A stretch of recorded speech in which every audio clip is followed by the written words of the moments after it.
phone for a second date update today. Met a girl at a place where you normally wouldn't think you'd meet a lot of single ladies. Okay. As a matter of fact, most of the people at this place have probably never even talked to a woman before. Whoa. What is it? A Magic the Gathering event Oh, come on. is where guy. he says that he met the girl that he wants to call today. His name is David. David, how are you? I'm good, Jubal, but I just want to let you know that there are some women at this Magic the Gathering interest group / club. There are definitely some women. You're right. The majority are men, but there are some women. There you David, go. you listen to the show a lot. Obviously, you emailed in for a second date update. Oh, yeah. I love the show. Okay, so you obviously know that if you told me you were meeting at a Magic the Gathering event, I was going to rip on you a little bit. Yeah, no, that's I can, hang with the best of them, so Okay. do your worst. Oh, you're so cute, So- darling. What is this? You said you met this girl at a Magic the Gathering event.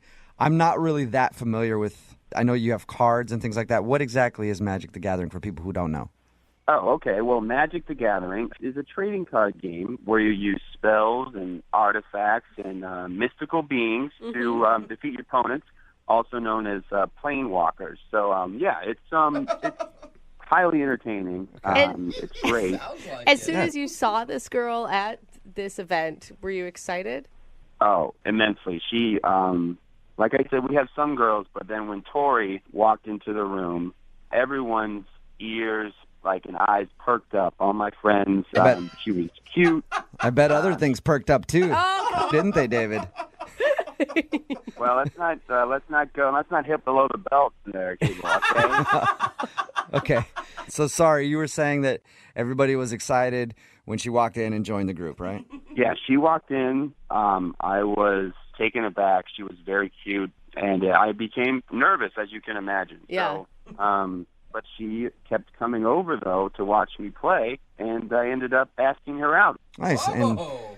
so you're emailing in for a second date update, so I'm assuming she said yes. What magical land did you guys meet at for your date?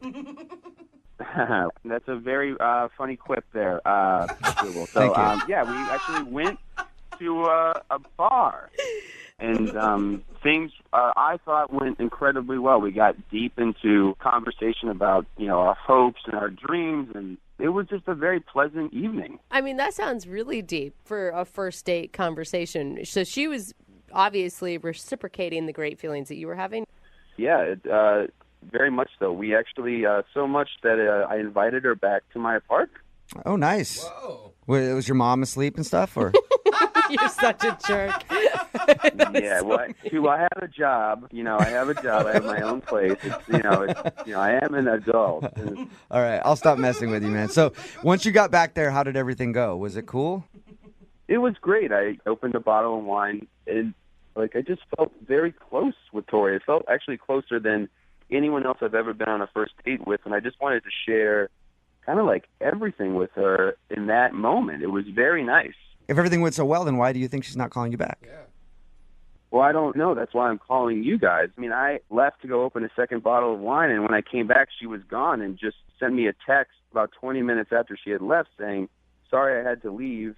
Emergency." That's a direct text. So Wait, you she never got bailed? you never got a goodbye from her at all? No, nothing. And she hasn't returned any of my texts or calls, and she hasn't even come back to the Magic Club. So Is it- I don't know what the deal is. Are you worried that maybe you came on too strong, like it was too much for her? I thought about that, of course, but that's the way that my mom, who does not live with me at all, has taught me to be open. So that's Yeah. kind of I feel like I was true to myself, and I'm happy with that. I just want to know where she stands. Okay, so she just disappeared and then sent you a text 20 minutes later saying, "Sorry, I had to leave. I had an emergency." Yeah. Did you get a kiss or anything while you guys were hanging out? Well, no, I I didn't get a kiss. Maybe I should have tried. I was talking a lot. I guess I just didn't go in for the kill, so to speak.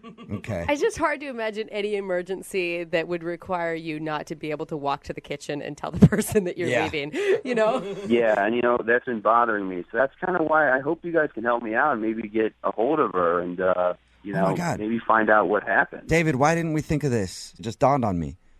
What are you talking about? Invisibility cloak.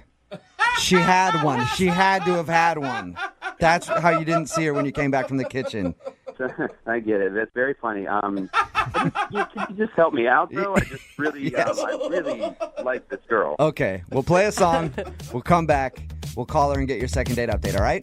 Great. Thank you so much. You're welcome. Hang on, man. Moving 92.5. Brooke and Jubal in the mornings. Second date update. Imagine this. You're sitting with your friends playing Magic the Gathering. And then into the room walks a fair maiden. Oh. So what dost thou do? You walk up to her and you wonder, does she have spells of enchantment? Is she a succubus? Possibly. I don't know what that is. Is she a vixen? Most definitely. So you pull out your conjuring stick and you ask her if she'd like to come back to your place to peruse some elixirs. What does that mean? I don't really know what that means at all. I was just making up a bunch of stuff because the guy on the phone for the second date update today, David, met the girl that he wants to call at an event that he goes to for people who play Magic the Gathering. They play Magic cards and stuff.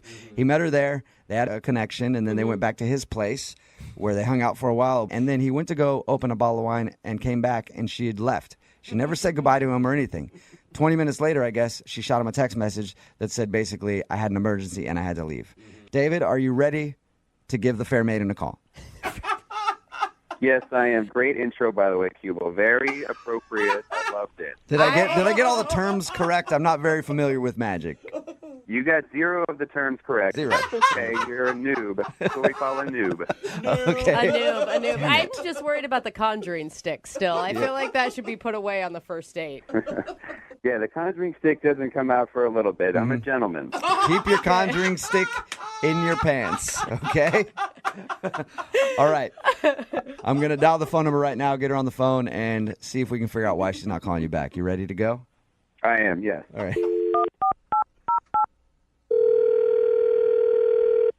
Hi, it's Megan. I'll get back to you as soon as I can. Well, that's not her, is it? You know what, David? She's a changeling. We were trying to call a woman named Tori, but she has turned into Megan. It could be that you just misdialed. It could be that I dialed the wrong number, or I think she's a changeling. I don't ever dial wrong numbers, David. What is a changeling? All right, let's see if I can get it right this time.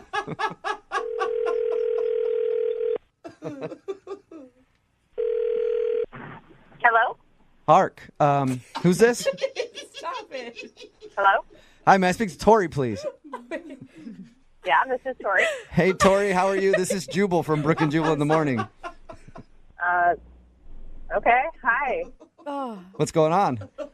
Do you listen to the show? Once in a while, yeah. Perfect. Well, guess what? Somebody emailed us about you. Oh. What'd they say? Well, they said that you're a great person and they really liked you a lot, but now you're not calling them back. Apparently, you went out with a guy named David. Oh, God. Okay.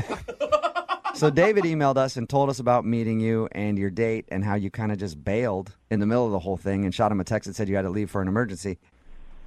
Yeah, that was that was it. I just haven't gotten back yet. But come on, there's no emergency. You don't just leave. What do you mean? Like, was there actually an emergency that you couldn't actually walk to the kitchen and tell him about?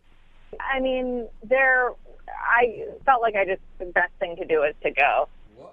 You said a second ago that you haven't gotten back to him yet. Were you planning on getting back to him? That doesn't sound like a yes at all, Tori. Yeah.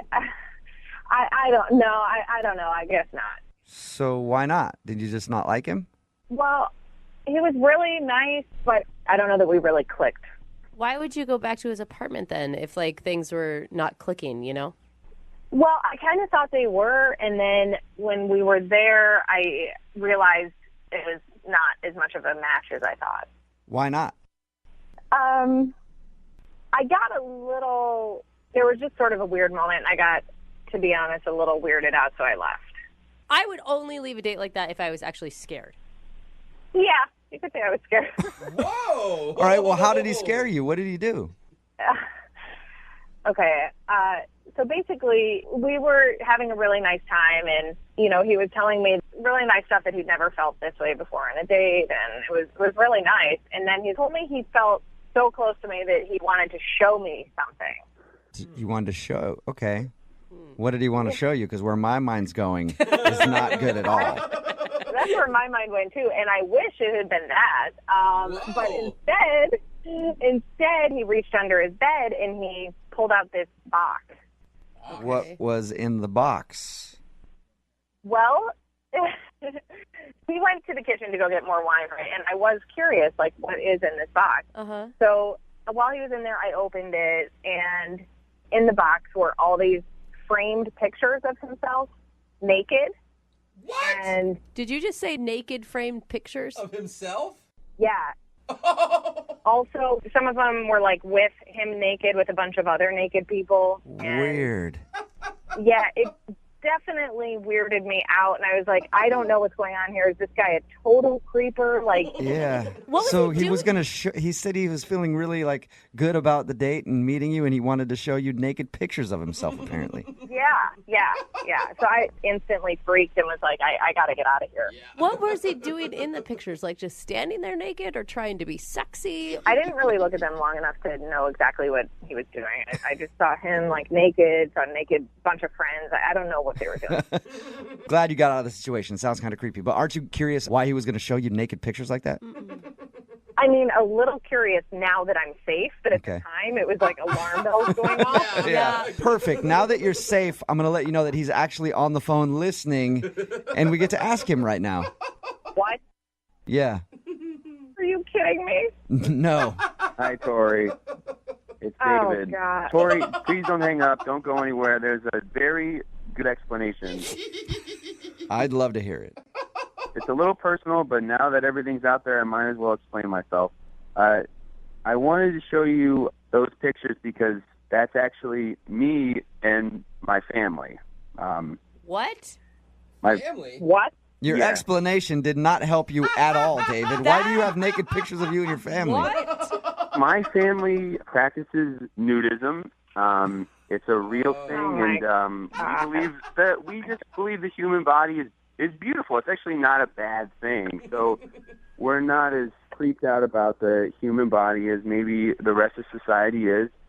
Obviously, I moved away, and I don't practice anymore like amongst everybody else. But when I go home, I do still practice nudism with my family. Why do you take pictures of it? That's so Yeah, and why were you going to show me that? Why would I want to see that?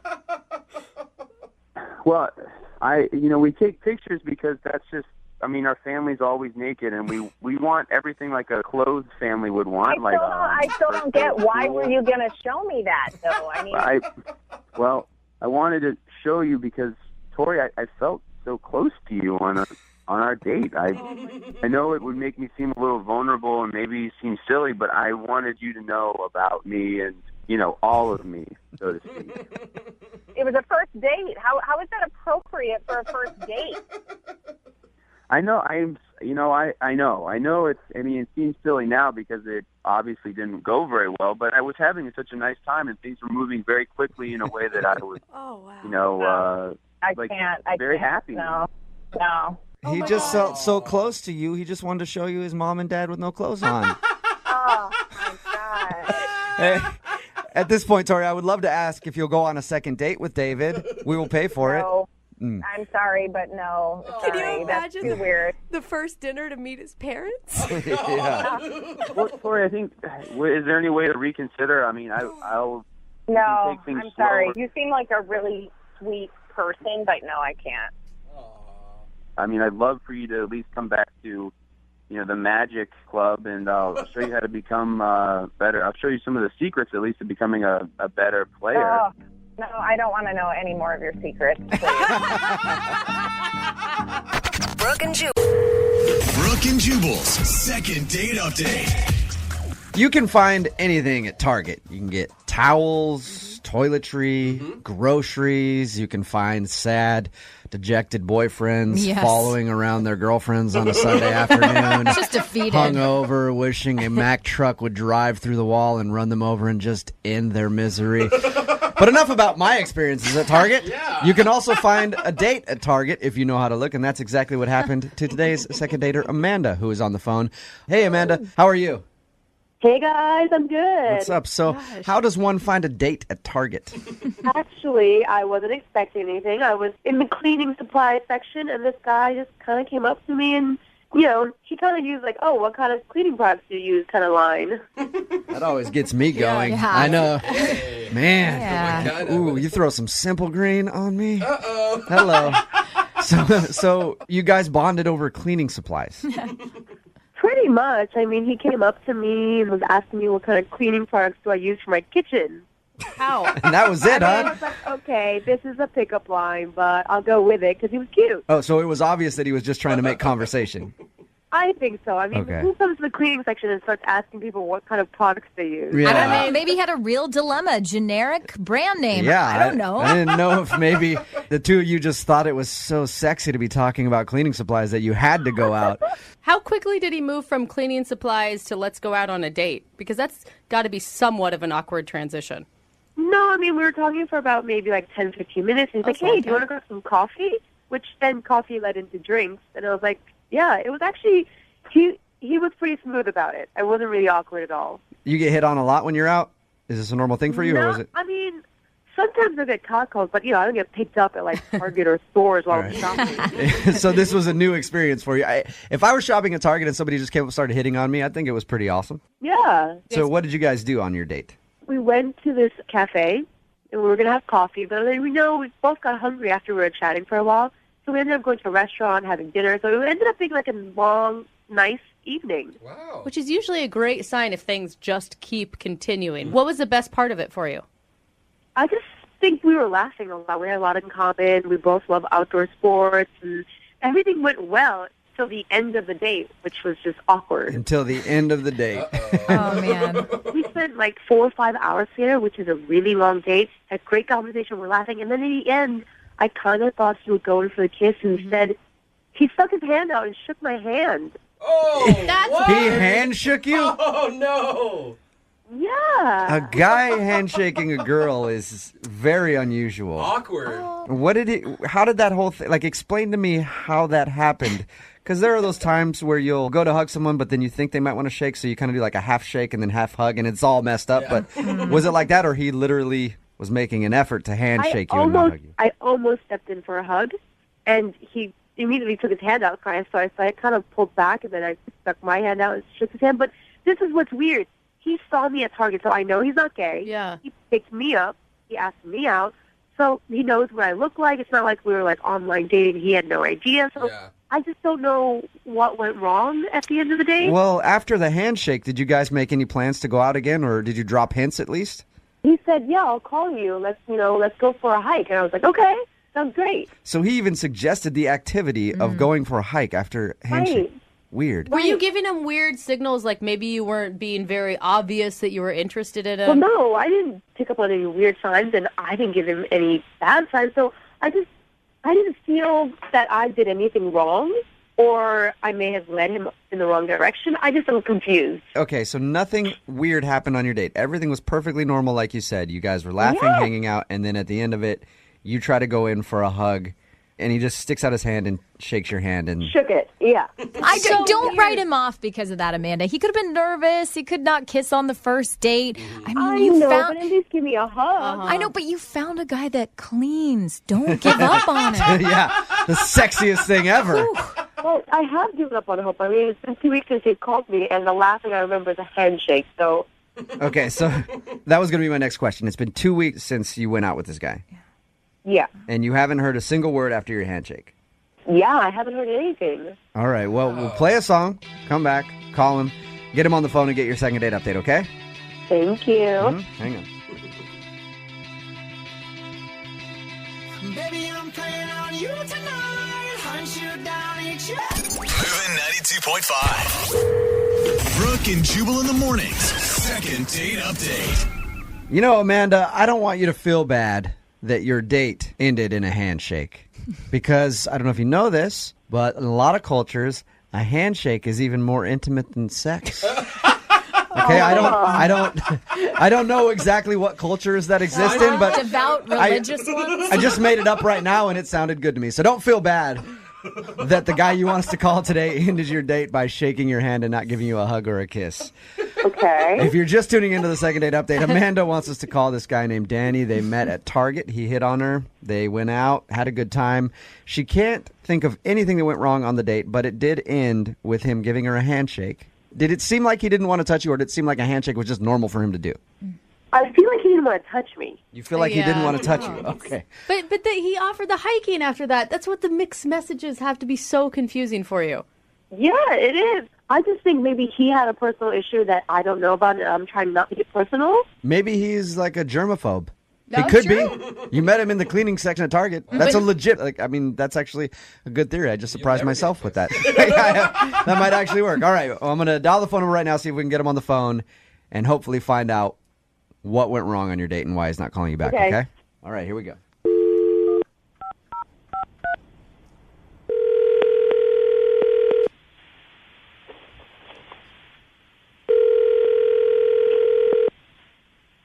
Hello? Hey, I was looking for Danny. Yeah, this is Danny. Danny, how are you? This is Jubal from Brooke and Jubal in the morning. Good.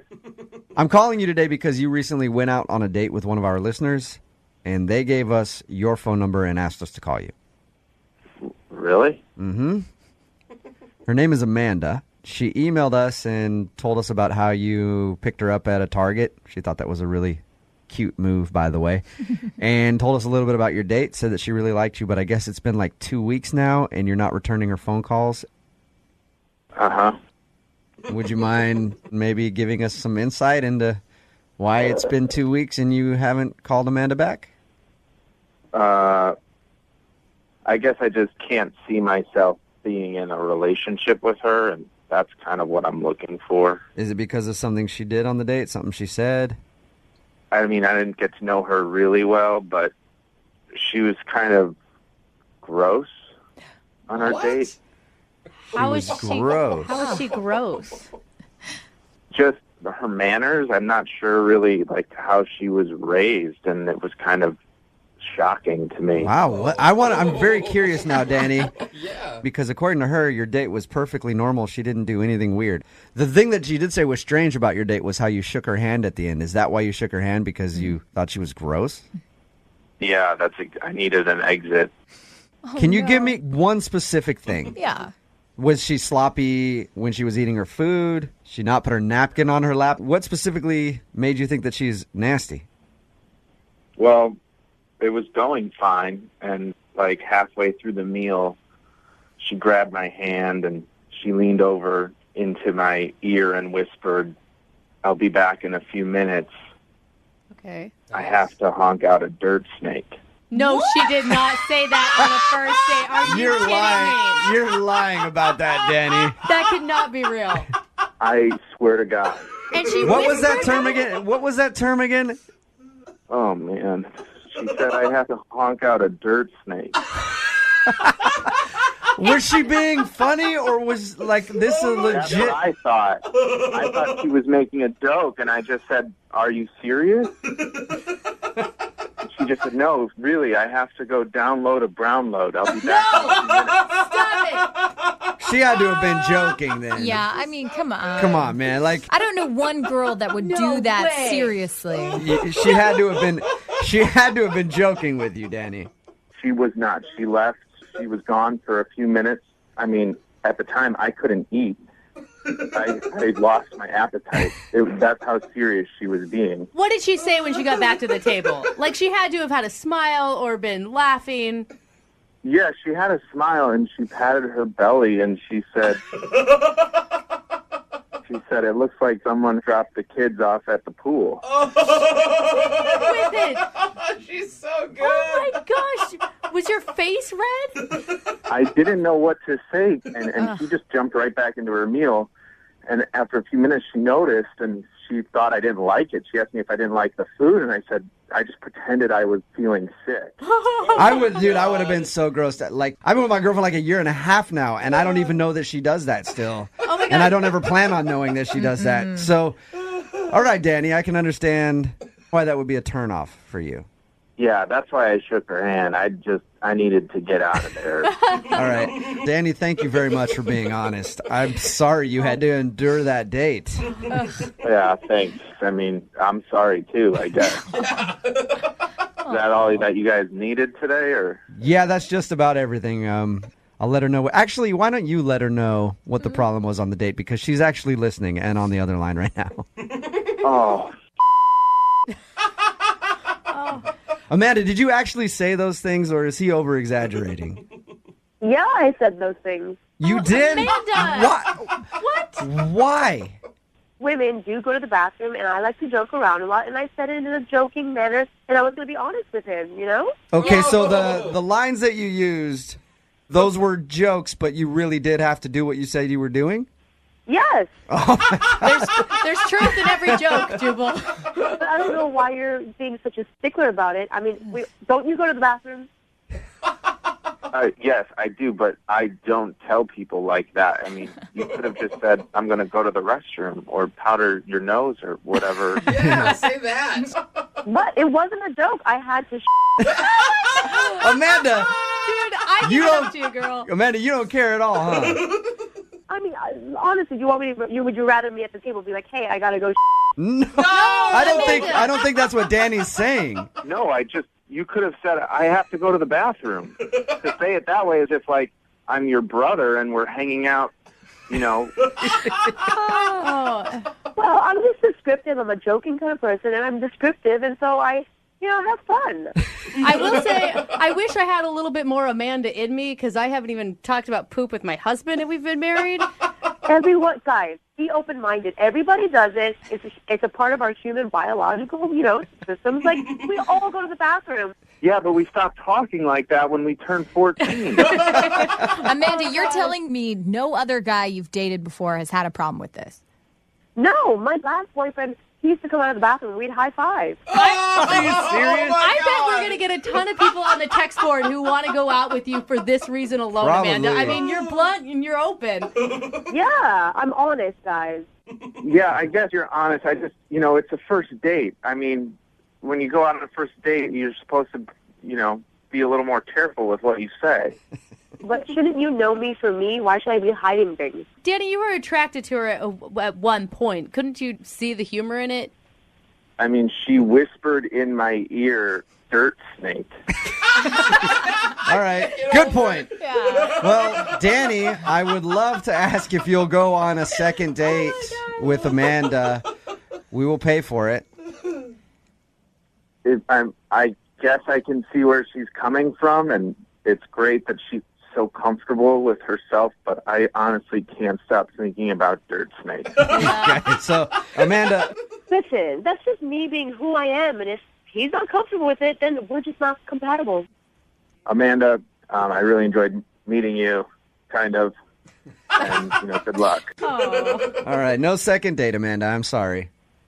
Oh, I'm not sorry, guys. That's not. Yeah. And you know what? Thank you for letting us all today learn a new phrase in the second date update. Seriously. Download a brown load will now be in my vernacular permanently. Right, Thank and you guys will laugh about it later on. Yes, we will, Amanda. Man, today's second date update has opened up the floodgates on our text message board at 78592. Texts in like this one. My wife sat on my lap and farted on me on our first date. It was love at first fart. We've been together for 6 years. We crap in front of each other all the time. It's Brooke and Jubal in the morning. I'm moving 92.5. Why are we getting texts like that? Well, because this girl named Amanda wanted to call this dude named Danny and find out why he wasn't calling her back after their date. She couldn't think of any reason why he wouldn't. Everything went great, except at the end of the night, he gave her a handshake. We called Danny, got him on the phone.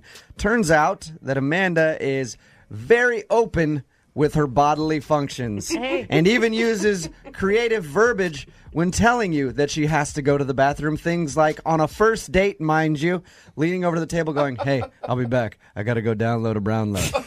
Just joking around with the guy about taking a number 2, and most people are not comfortable with that. I am one of those people. I've been with my girlfriend about a year and a half now. Don't even know that she does it. She doesn't. Don't worry, Jubal. She doesn't. Never know that. I remember don't even really like knowing when my friends are going to do it. I just go ahead and take care of that business There's yourself. a lot of people on the text board that are cool with it, though, that they would say they would go out with her. So many people. Yeah. Like, where is she? I'm ready for this girl to be my wife at 78592. You guys realize she might talk about her time of the month with the same but she's freedom. funny. Are you excited She's for that? Funny. She's got a sense of humor, and Is that some a sense of people humor? like that. Yeah, absolutely. It's I funny, can't do like it, the but first good for couple her. times, but imagine being on her 5 years from now.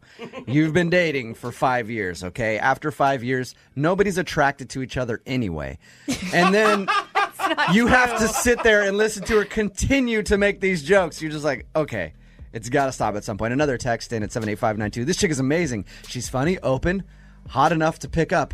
This guy is a total tool. Yeah. Another one that I see it. I bet she's as dirty in bed as her dirty mouth. I All right, don't but think you want listen. that kind of dirty. Yeah, exactly. Yeah, that's a different kind of dirty. It might be bad. But everybody texting in at 78592, there's not a lot of people that are ripping her for being so open about having to take a Tuesday in the middle of her date. This is the second date that I've ever been scarred. Like, I will never, ever forget the term It's definitely not the first one I've been scarred, but yeah, That's that's so funny. I still wish I was more like her. I mean, the first time I farted in front of my husband was one of the most embarrassing moments. You of my told life. us you like eat on the toilet and keep the door open and talk to each other. Yeah, but that's only with peeing, Lydia. Peeing is not gross. But you still keep the door open and have chats with You're each other. still sitting on the toilet eating food talking to your husband, no matter what you're So doing. don't worry, you're like her. Yeah, You guys- you're fine. Yeah. You're exactly like this girl. Actually, you're probably Closed. worse. Stay more closed, Yeah. actually. Yeah. That'd be more open. You just wait. That is love right there, is what that is. I don't know. I never want to be in love with him, that's for sure.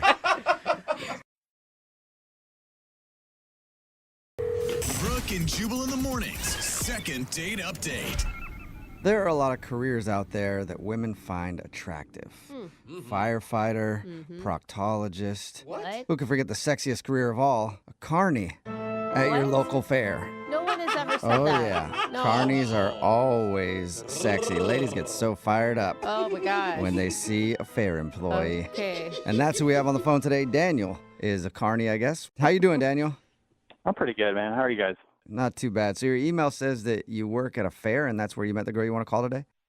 Yeah, I'm kind of like in between jobs. My buddy got me a job at fair. Okay, don't try to downplay that job. That is a career. All right. Okay. He's like, okay, yeah. So you're a career fair employee. And yeah. tell us about the girl you want to call today. What's her name? Her name's Alexis. Alexis. And how did you meet her? I met her actually at the fair that I was working at in the bumper cars. Were you shocked to meet somebody that you were attracted to? Because anytime I'm at the fair, I don't see a lot of good pickings out there. A lot of hotties. Yeah. Yeah, I mean, generally, especially in like kind of the bumper car area, most of the kids. Yeah, right. That's true. You never really get like, adults. But yeah, her and her friend wanted to ride, and they were kind of amongst the kids. Okay. And were you instantly attracted to her? Yeah, I was definitely attracted to her when she got on the ride. All right, how'd you make your first move? So basically, like, her and her friend started riding these bumper cars, and of course, they're like amongst like a bunch of like kids, like freaking 9 and 10-year-olds. And some of the kids were getting like really aggressive with them and like bumping into them, and like they were just trying to have fun, but these kids were like obviously like on a mission to just like Kill the adults that were there? Yeah. exactly, yeah. And so I had to run out there, and I was telling the kids, like, you guys have to stop, you have to stop. One of the kids got, like, all in my face, and I banned him from the ride. Oh. Wow, so you almost fought like a 12-year-old in her honor. Pretty much, yeah. I was about to get to that point. I mean, I didn't want to lose my job. Yeah, but right. he actually thanked me afterwards, and we got to talking, and I was kind of like, my shift's about to be over, and her and I just ended up walking around the fair for a little while. And, obviously doing the games and stuff, obviously I got the discount, so. Oh, nice. You wowed her with your employee discount, huh? So how was it? I mean, did you guys click? Yeah, we definitely clicked. It was a great conversation. She's really nice. We're both from the same town. It's like a really small town. And, yeah, I mean, I just felt like we just definitely vibed. Awesome. And that was the date, right? You guys walking around the fair? No, actually. We had a great time, and I was like, hey, I've got some pizza and some beer at my place, and I asked her if she wanted to come over, and she was totally down. Nice. So how did it go back at your place? More bumper cars? Huh? Get it? Yes. Yeah, I hope so. That would be so cool. Yeah, that was pretty funny. Thanks. So, I mean, was it action-packed, though, back at your place? I mean, did you guys just hang out for a little while, or did you guys make out, anything like that? We just kind of kicked it back in my place. Like I say, we were just kind of drinking and just kind of chilling, talking, great conversation. Okay, cool. So no makeout session at your house then? No makeout session, just a nice little hug session. Oh. That's a hug session. Hey, it's It was all like, session. yeah, like a long session of hugging, or it was just a multiple normal times? hug, and that's all you got? It wasn't even a session. It was just a small hug. Oh, okay. So why do you think she's not getting back to you? I don't know, but if I had to speculate, at my house, obviously, like, I did not plan on having a girl there that night. Mm-hmm. So it was just a little bit messy. Oh, that may yeah. be one thing. Also, on my kitchen counter, like right when you walk in the door, I have like 4 or 5 parking tickets since working at the fair, because we have to park in like a weird spot. So I don't know if maybe she saw those and maybe kind of like thought like I'm not a responsible human being. That combined with the messiness. And then the job, obviously, is not the most attractive of careers. Okay. So I don't know. These are just guesses. I have no idea. Could be a Right. combo of all three. Did she comment about any of the messiness or the parking tickets or make fun of you or anything? Not with her words, but I her could words. see with her eyes that, Okay. she was just kind of like looking around, but like it didn't really like seem like a big deal to her. But again, this could be just me making things up in my own head. And how many times have you tried to get a hold of her since you guys hung out? I mean, I sent her like a couple texts, and then I tried the power move. I tried to call her. She didn't answer. So. Okay, well, play a song and then come back and call her and get your second date update, all right? All right. All right, hang on. Moving 92.5. Brooke and Jubal in the mornings. Second date update.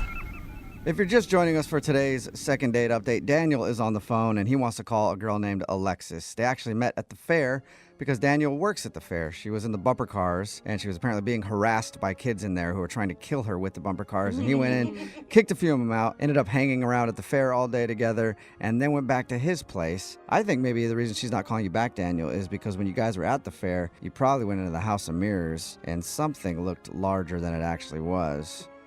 And then when you got back to your place, she found out the truth. That's what I'm guessing Oh, happened.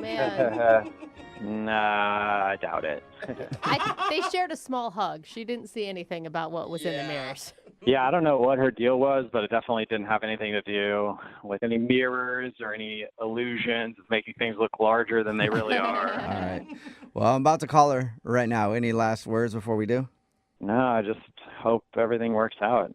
If it was, I mean, you were kind of like guessing that maybe it was a couple red flags, like your messy apartment and the Yeah. fact that you work at the fair. Do you still want to go out with her if that's the case? Because it seems kind of judgy. I mean, I'd like to go out there again. I mean, if I met somebody at the fair who was working there, I'd probably judge them too. Okay, so right. you get it. All right. All right. Well, I'm going to dial her phone number right now. Here we go.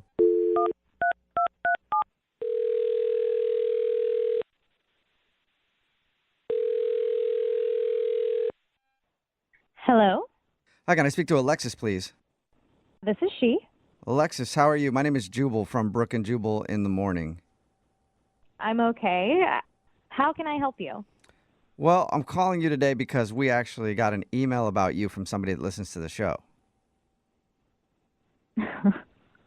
Okay. It's a segment we do called the second date update. That's where if you go out on a date with somebody and then end up not calling them back after, they can email us to get you on the phone and find out what went wrong. So how can you help me?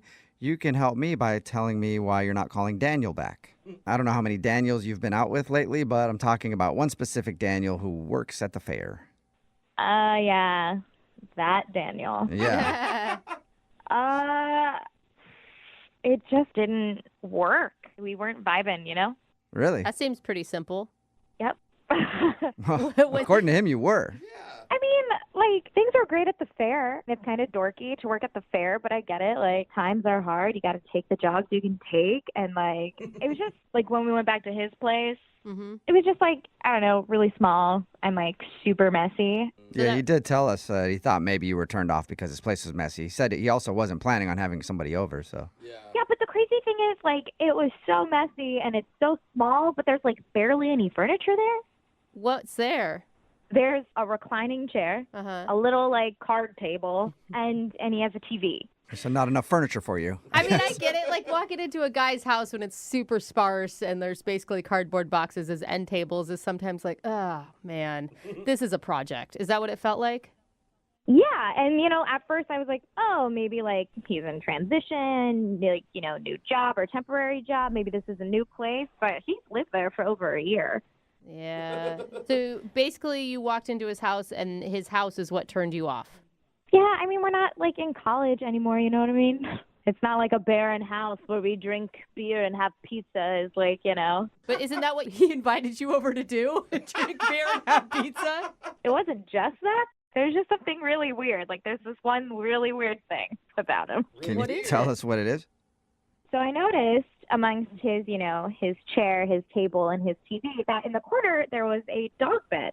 A dog bed? Oh, cute. He has a dog? You would think he has a dog, but that is, in fact, his bed. What?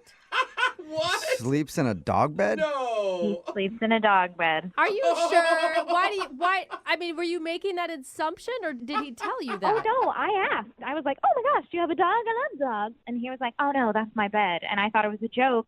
And he went over and he laid down in it. And he's like, join me. It's so nice and soft. I'm like, okay, like, whatever. So like, yeah, I tried the dog bed, still being like, maybe this is a joke. And then he was like dead serious.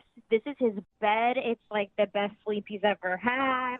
It's not worth investing in a mattress. Like, it was my God. So weird. is he actually proud? He's proud of sleeping in a dog bed? Well, I guess he's not proud enough to tell you guys that, but he was sure proud when I was there. I just picture him like walking around in circles before he finally laid down. Messing with the blankets with his mouth. Yeah, I wouldn't be surprised. Oh my God, what did you say to him? Once I realized this was like a real thing, I was like, I gotta get out of here.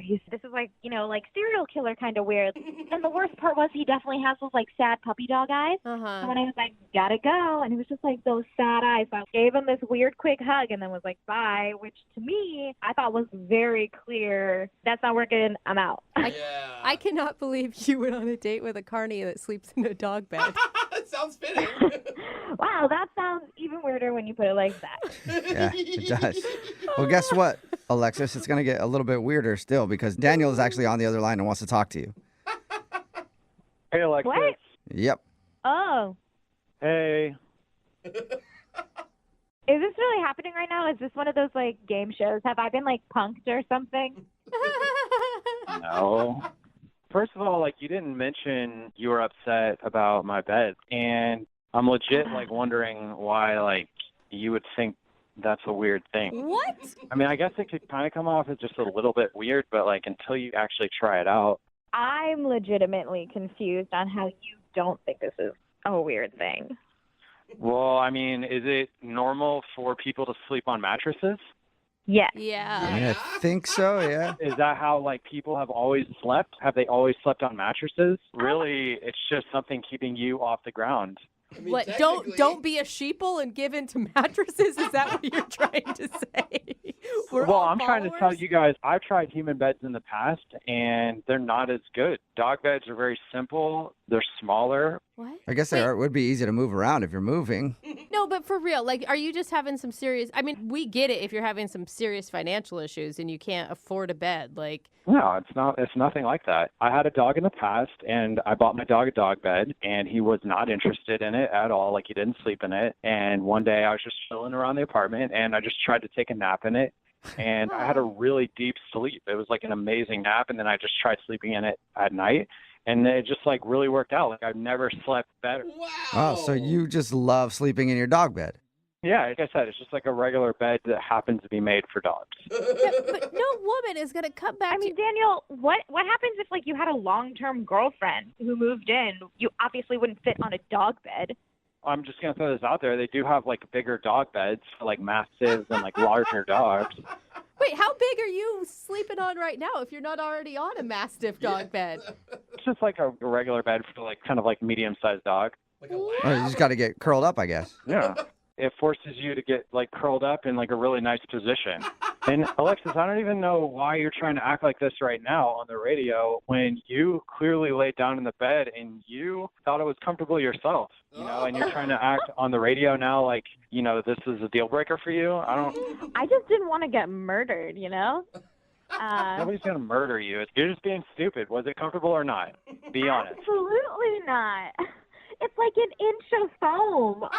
I want a big bed. Like, give me that California king so I have my own space even when someone else is there. Like, you're out of your mind, man. This is not how she was at the apartment. She was not acting this way. I'm with her, dude. If I went back to a dude's house and he's like, yeah, come join me on the dog bed, I would also immediately flash on some sort of serial killer instinct. I'm not going to lie. I would be as nice as I can until I got out of there.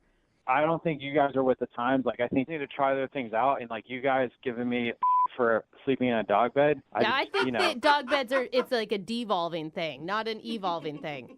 Well, whatever you guys think. But at the end of the day, like, I'm sleeping really nice. Like, I think it's a great sleep. And, Alexis, I think it's wrong for you to judge me for this. I honestly think you should just give me another shot. Like, I don't think that this should be a deal breaker. Like, because, I definitely am ready to be in a relationship with you. And, like, I don't know. Like, judging by his sleeping, he'll be really loyal. Oh, my God. Alexis, would you like to go out with Daniel on a second date? We'll pay for it. Absolutely not. Yeah, dude. I think futons are wrong after the age of 25. I think you answered too quickly, and, like, you're not hearing me out. I'm okay with getting a regular bed and just putting my dog bed next to it. Yeah. So there you go, Alexis. Compromise. If you guys were to continue to date for a long time, you could get an actual bed. He'll just put his doggy bed on the side that he sleeps on. We just went on one date, and you're already planning to put your weird dog bed onto my bed? Like, that's not going to happen. All right, whatever. Absolutely not going to happen. You know what? Just go find somebody else at the fair. I don't really need you, all right? I'm perfectly comfortable and happy in my own life, and I don't need this judgment. Ouch. Well, that is a hurt Alexis, thank you for your time. Daniel, I'm sorry, no second date. That's all good. Yeah, it's all good. Trust me, dude. There is some woman out there who wants a guy who works at the carnival and sleeps in a dog bed. I'm not be working at the carnival much longer, guys. Okay, but you're not giving up the dog bed, right? I mean, no, I don't see it in the near future, if I'm being honest. All right, well, there's got to be a woman who wants a dude with a nice dog bed that she can lay next to, all right? If there's anybody listening and they want to get a hold of me, reach out to the radio station. Guys, please give them my number. Sure. Yeah, we'll go from there. All right, we'll get you laid in that dog bed soon enough. For sure. Brooke and Jubal in the morning.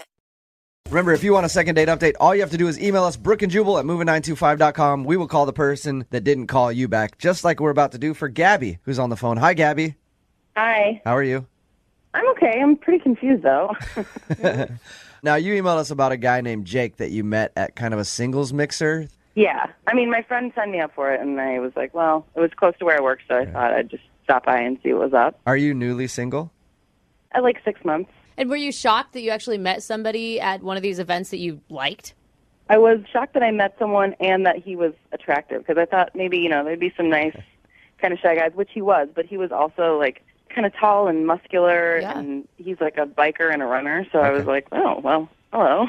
I always feel like at those events, like if there's one hot dude, he's got all the ladies on him. Well, he wasn't like a super like hot outgoing guy, so he was kind of hanging out by himself. Okay. I've hosted a couple of these single mixers things. Yeah. Never been to one for myself. Of course. Sure. I need to, but no, like there's a lot of times there's awkward guys that just you can tell don't know how to talk to women at all. I mean, totally. And he was a little awkward. Like he wasn't approaching anyone. Okay, so what happened? He approached you, or you approached him? I approached him, and he seemed just like really nice, like not controlling, not too full of himself. He was just kind of relaxed, and I asked him if he wanted to go out, and he said he did. So I planned a little date for us later on in the week. You plan the date. Dude, you're awesome, Gabby. I wish more girls would do that. Take the guesswork out of it. Then I don't have to work hard to like think of anything to do. I think that's great. But then again, I'm kind of lazy. You know what I mean? There's some dudes that might not want that. Yeah, like me. I don't know. I like to plan. I like to be a gentleman and traditional. You don't have any money. I don't know I why go to you would McDonald's, like but I still plan it.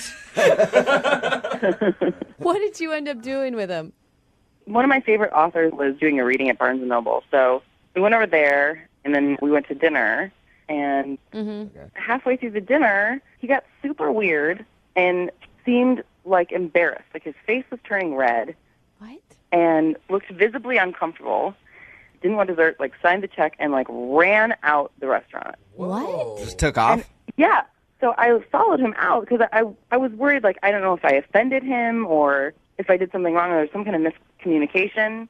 And I've called him a couple times since and have not heard anything. What were you guys talking weird. about in the moments right before he started, like, visibly getting uncomfortable? I mean, nothing. Just like, you know, that our food was good. It wasn't anything really. Like you weren't talking about how many guys you've been with in the biblical sense or anything like that. Like, No, nothing I mean, awkward. I mean, the only thing I can think back in my head about was like, by the time we got to dinner, he was kind of like, I don't really know what I want for dinner. So maybe he didn't like the restaurant, or maybe I'm not really sure.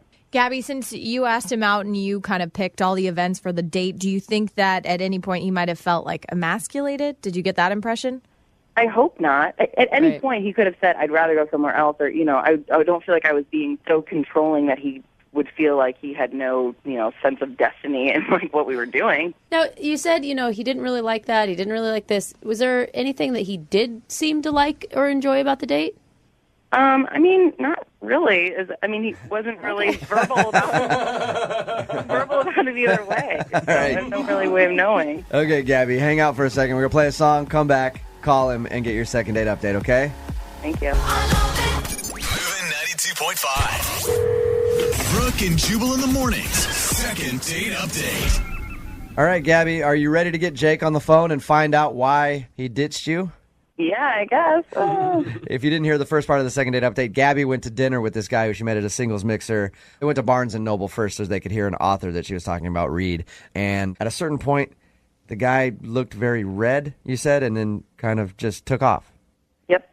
And he didn't seem to enjoy any of the date. At the end of this, you know, Jubal always asks for a second date. Are you going to want to go out with him again, you think? I mean, I'm just more really curious about why he got so upset and left. You know, I would like to go out on a second date with him, but I don't know if he would be into that. It's more just like, hey, did I do something weird that I should not do on a next date?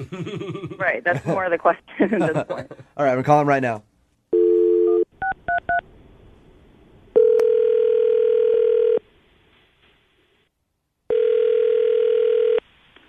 Hello.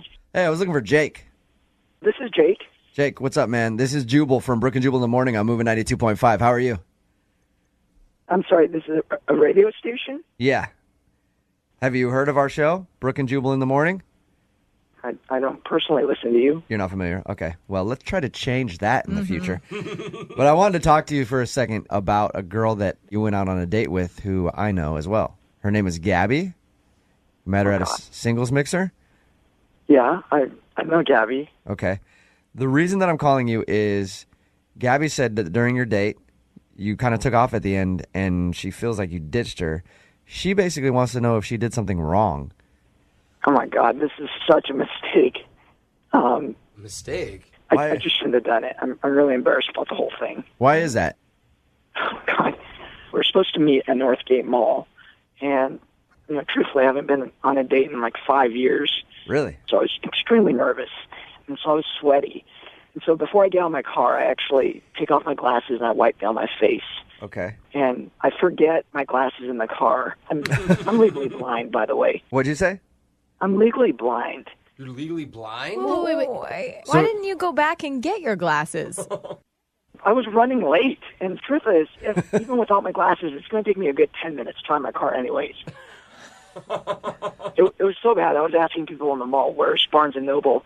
And it was like literally like 20 to 30 feet away. I couldn't even see the sign. Oh, okay. But damn my luck, there's a restaurant right next to Barnes & Noble that she wants to go to. Okay. So I don't even have a chance to go back to my car to get my glasses. Oh. So I was looking at the menu, not even able to read it. I could barely make out the pictures in it. Why are you not telling Gabby at this point? I am in the same boat as you. Would you tell someone on the first date? Yes. Were you just? Yes, that you don't have your glasses. And Is that it? you You know, can't- maybe it's a guy thing. I mean, I want to be seen as masculine, and I guess telling someone I'm legally blind makes me feel weak or whatever the case is. So you're kind of embarrassed of it. Yeah, it's a first date. Okay. Well, it's hard to talk to someone when you can't make eye contact with them. I mean, I tried to look at her as best as possible. I couldn't quite see where her eyes were, so I'm sure my eyes were darting all over the place. And, of course, I order a beer that's not even on the menu. So I start thinking to myself, does she think I'm illiterate or what the case is? And then at the end of the night, we part ways at the restaurant. And I walked to my car, which, by the way, took me about 30 minutes to find. Thank God I have a car alarm where I clicked it on. And Hey, I have to do that by myself, and I can see perfectly fine, so I lose my car everywhere. So I get back to my car, and first thing I do, of course, is put on my glasses. She runs over towards my car, and she's an Amazon woman. She's huge. I don't remember her looking this big. Oh, no. You can see size even when things are blurry, dude. Oh, no. But I pride myself on keeping myself lean. She's tall, but not only is she tall, but she's thick. So that's really not the kind of girl I go for. All right, let me get this straight, Jake. So you put on your glasses after not being able to really see her all night, and once you saw her, you were not interested because No, you thought I she got was. my car and took off. So you just boned out. Yes, she was huge. No. Amazon woman. Hey, Jake. Planet of the Apes.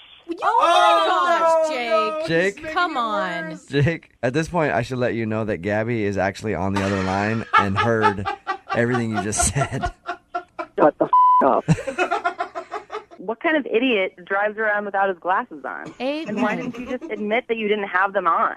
It was a first I date, might Gabby. be a sick woman, but I'm not the weirdest person I've ever heard of for going through an entire date without glasses and not just admitting you didn't have them. Okay, you know what's weird is being as large as you are and ordering from the skinny menu. I mean, had I heard you order from the full-size menu, I might have had a better idea that you were an Amazon woman. Oh my gosh, Jake. I mean, there's a reason man. you haven't dated in 5 years, and that's becoming obvious right about now to me. And I called. Yeah. That's right. I can't find a woman who's fit like me. That's why I haven't dated in 5 years. You're so full of crap, dude. I felt bad for him the Gabby. whole time, too. Just too bad that they don't make glasses for people who have bad personalities, because if you could get someone who had a good personality to take her personality glasses off and be as awful on the inside as you are, then maybe she'd date you. I'll be fine, Gabby. Trust me, I'll be fine. I'll find the right one for me. Jake, I hope that person doesn't exist. This would be an awful person. somewhere out there, Jake, there is a hot, young, fit, blind woman, too. And that's what I'm looking for. Oh, my God. Hot, young, fit, and blind. That's what Dude. Jake needs in his life. God, he's a liar. He's an a-hole. You also could have just been man enough and said, listen, I'm not that physically attracted to you. You didn't have to drive away like a little You know what?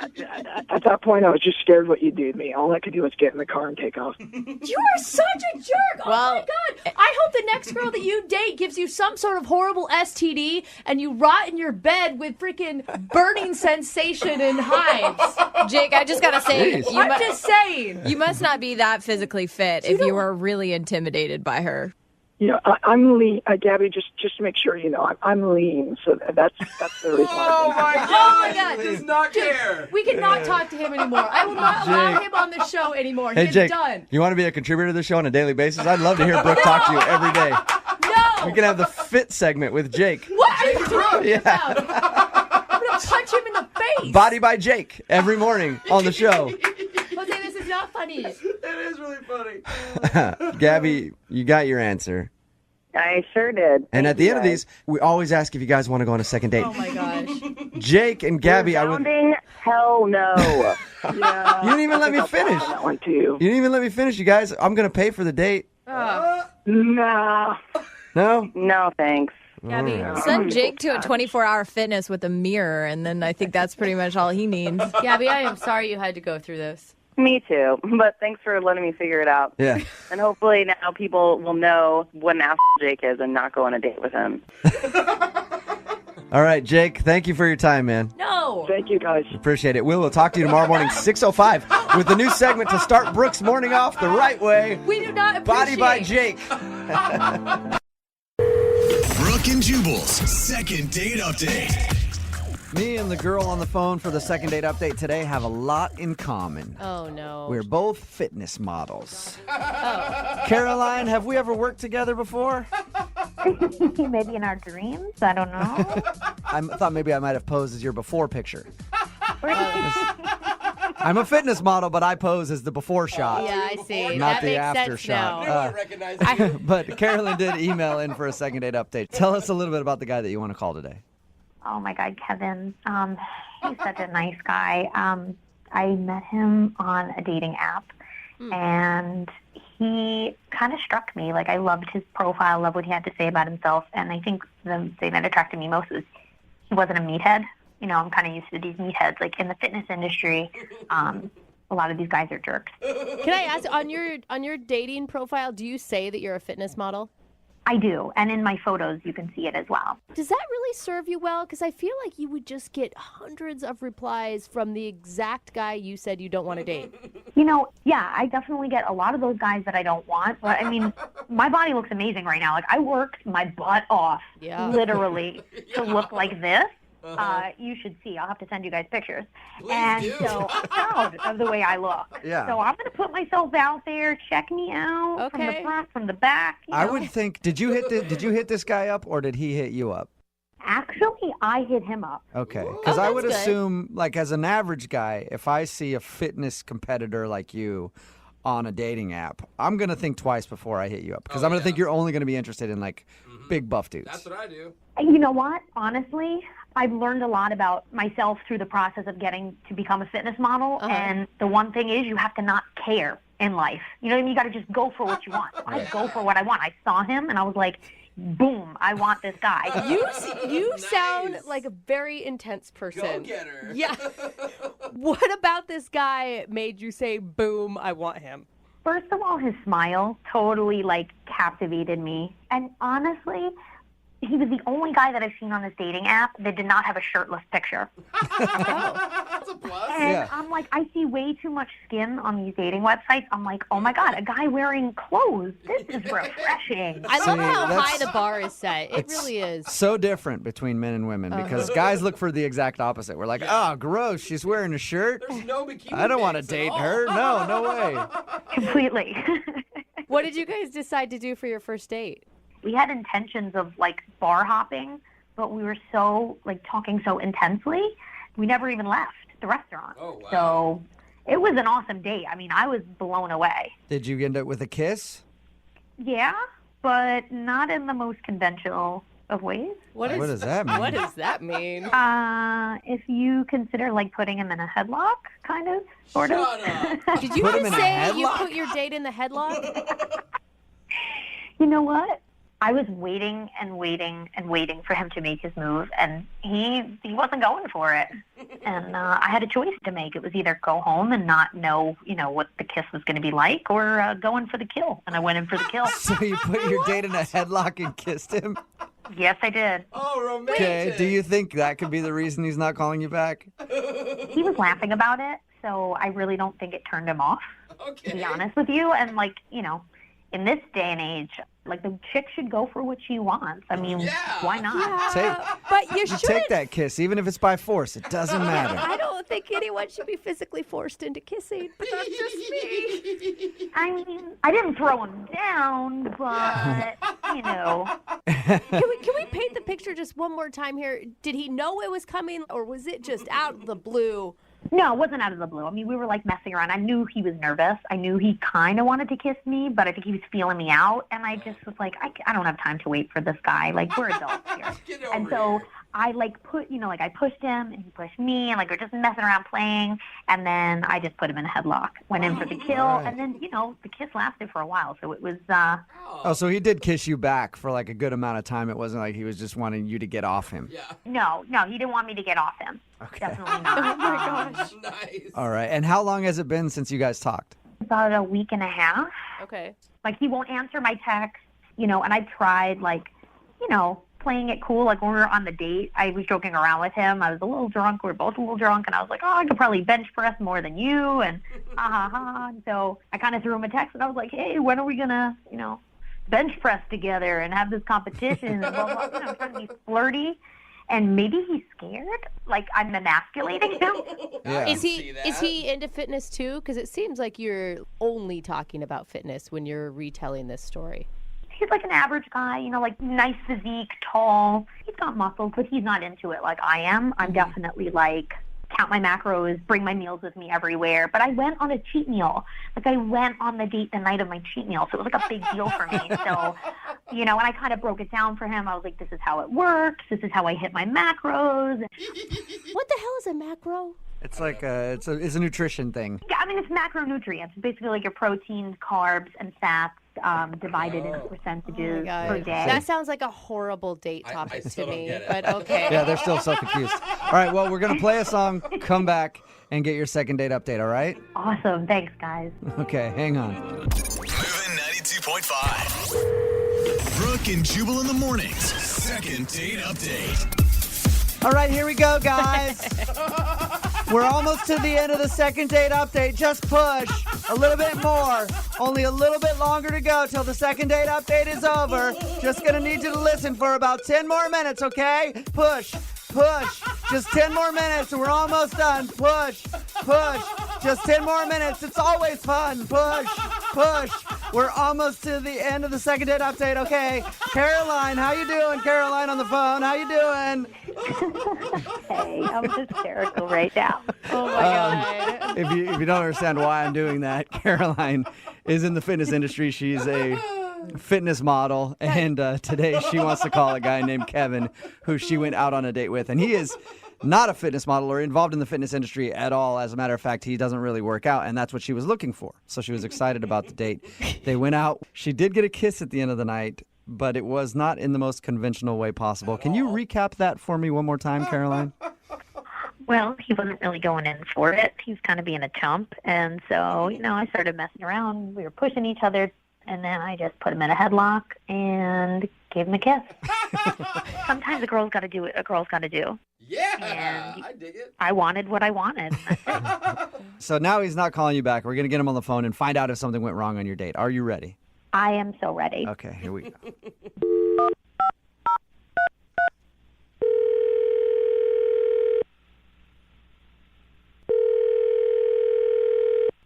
Hello? Hi, is this Kevin? Yeah? Hey, Kevin, how are you? This is Jubal from Brooke and Jubal in the Morning. Okay, who is this? Jubal from Brooke and Jubal in the Morning. It's a radio show. You ever heard of it? Maybe. How did you get my number?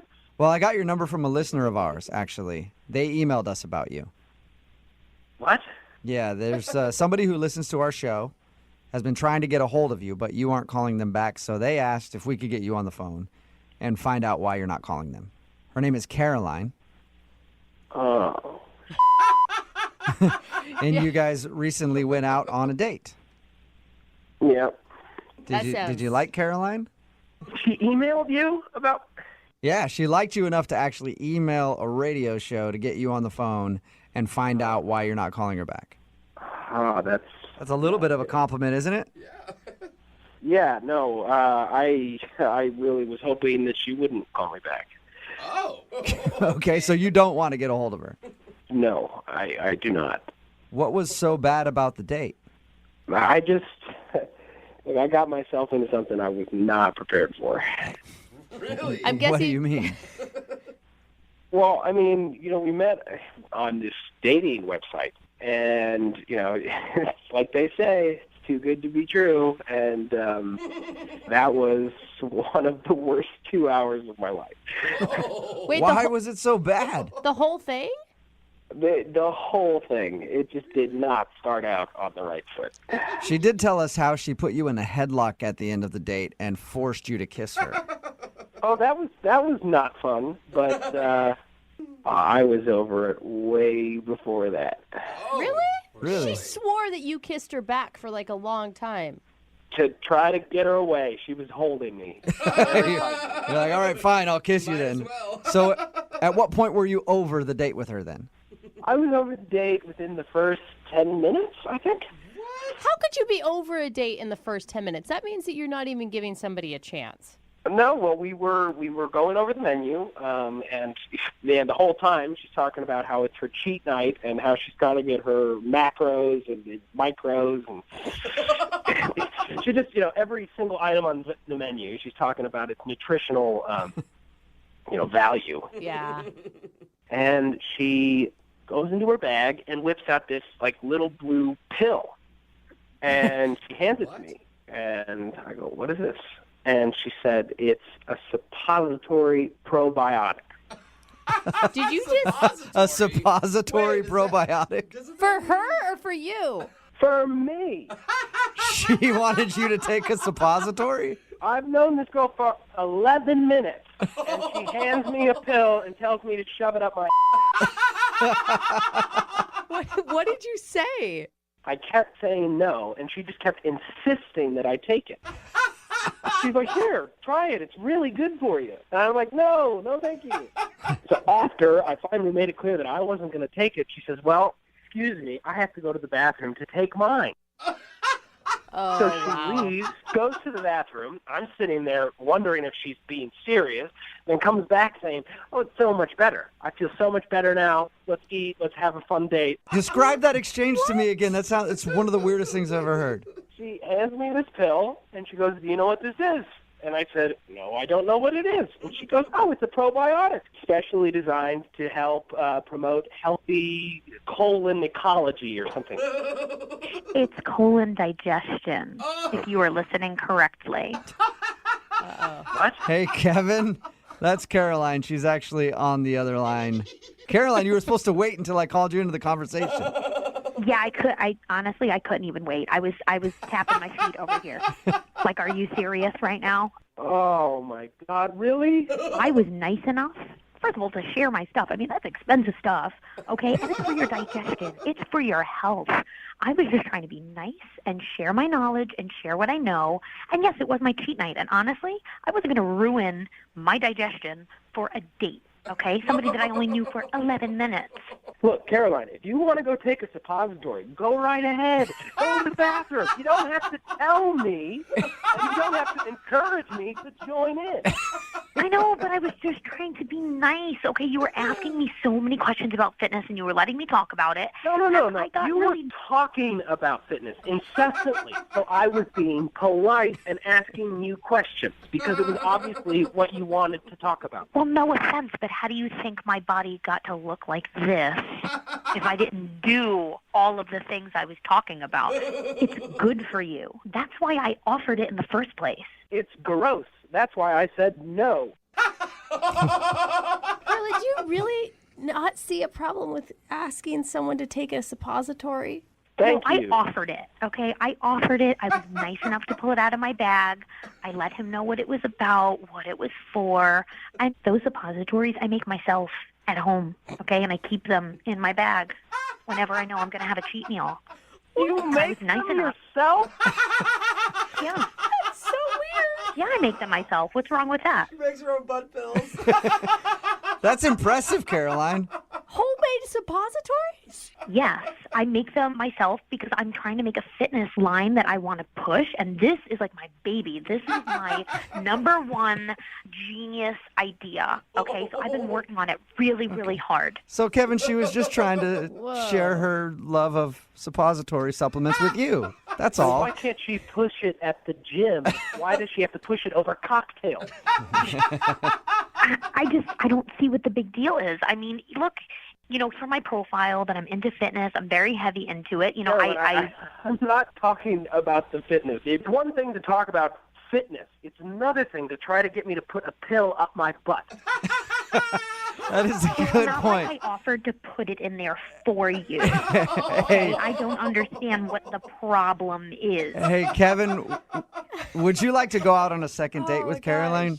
No! Are you sure? You're positive? Final answer. I don't even want to go out with this guy anyway. Kevin, you are just not the person that I want at all in my life.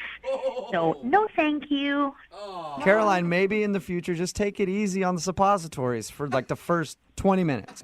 You know what? I'm not going to change who I am for anybody. So I'll just make sure I look for somebody that is as into fitness as I am, and that's it. Like, I will not change myself. All right. I Well, will bring those suppositories, and I'm going to make a lot of money.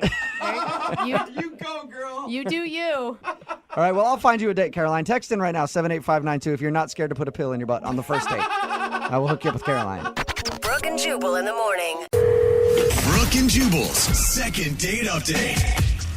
Remember, if you want a second date update, all you have to do is email us, brookeandjubal@moving925.com. The second date update today is from a girl named Jenna who emailed us about a guy named Zach. Apparently, he just approached her in the mall and asked if she wanted to go for coffee. He was aggressive and not passive? I know. That's the biggest complaint I hear from Brooke, Lydia. Every girl I talk to, they're always like, guys out here, they're not aggressive enough. They don't just ask. And this guy actually did. Right, Jenna?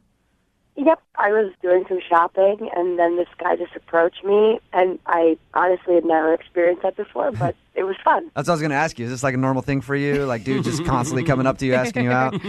Definitely not at the mall, maybe at a bar, but... So what was your first impression of him? I mean, why did you say yes to coffee? I guess I said yes because it kind of like caught me off guard, and I don't know, I wasn't doing much else, so All right. I thought, why not?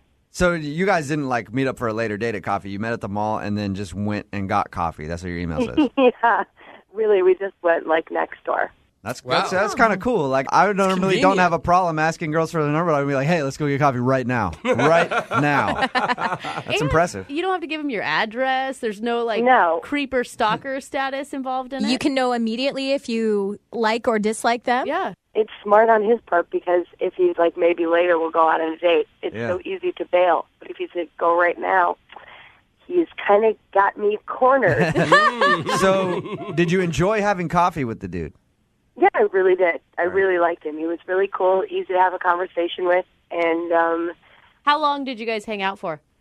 I mean, as long as a cup of coffee is like 30 minutes maybe. Okay, that's it. Yeah, maybe like a half hour. And have you tried to get a hold of him since?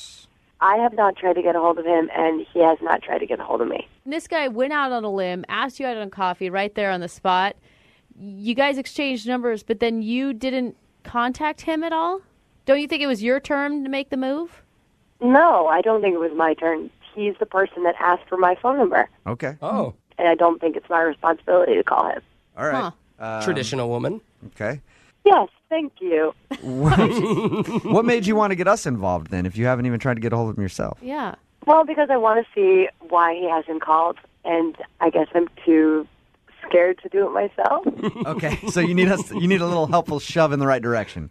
Yes. All right. And I honestly am curious why, because I had a good time, and I don't get why he wouldn't call me. You know, this is going to be less like a shove, more like a kick over a cliff, right? Yeah. Okay, right. just making sure we're clear on that. We're going to play one song, and then we're going to get him on the phone, okay? Okay, sounds good. Moving 92.5. Brooke and Jubal in the mornings. Second date update. All right, Jenna, you've had a few minutes to think about it. You still want to call Zach? Yeah, I think I do. All right. If you missed it, Jenna's on the phone. She emailed us about a guy named Zach. They didn't exactly go out on a date. He approached her at the mall and said, hey, I want to take you to coffee. Let's go get coffee right now. They went that second. He said he wanted to go out again.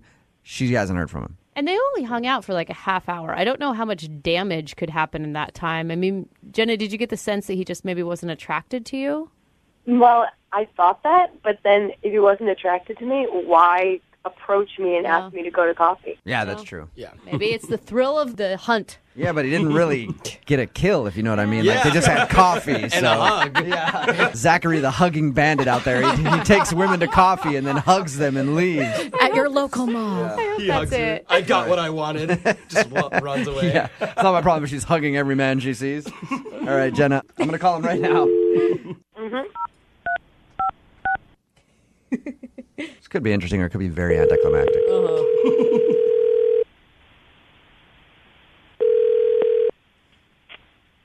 Hello? Yeah, I was looking for Zachary. This is Zach. Hey, what's up, man? This is Jubal from Brooke and Jubal in the morning. I'm moving 92.5. How are you? Who is this? Jubal from the radio station Moving 92.5. We have a morning show here. We're calling you about someone that you know who is a mutual friend of ours. Okay. Zach, I'm going to give you props right now for walking up to a girl in the mall and just like going, hey, let's get coffee, and then taking her to coffee. That's a very manly move. The girls in the room are very impressed with you. Do you know? He's so confused right now. Do you know what instance we're talking about? I'm sorry. I guess. Okay. I mean, I know who you're talking about. Okay. So you know her, or she works there, or what? It's a girl named Jenna. She actually emailed us about you. She's confused because you went up to her in the mall, asked her for coffee. You guys had what she said was a good time. She wants to know what she did wrong. What? Yeah. Hey, come on, you cannot be that shy of a dude. You approach women in the mall. I'm not shy. It's just weird, and that's like... It's a lot to take in Yeah, for yeah, him yeah. out of nowhere. I'm letting you process it all. So what's the reason that you haven't called her? Well, yeah, I mean, okay, so we were shopping, and she had this bag that had, like, these, like, little stuffed animals. All right. Like Bert and Ernie from, like, Sesame Street and Cookie Monster. Okay. So, this is so weird. As we're talking, she, like, gets these like, little guys out. The stuffed and, animals? Like Cookie Monster. And is, like, talking with them. You know, like... Like to them or like using them as like hand puppets? Like both. Like I was talking to her and she would like respond to the question like in...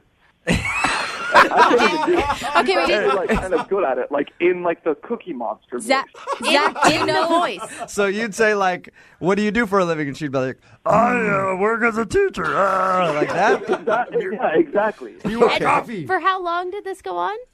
Way too long. Like way too long. Like not like it happened for a second. What? And at first I was like ha ha ha ha ha, and then I was just like, Hey, Jenna? Yeah, I did not do it for that long. Zach? She's on the phone? Yeah, Jenna's on the phone with us. I should have probably told you. Yeah, you probably should have led with that. Jenna, were you playing with toys at the table? You are blowing it way out of proportion. I was being like goofy and playful. Yeah. Okay.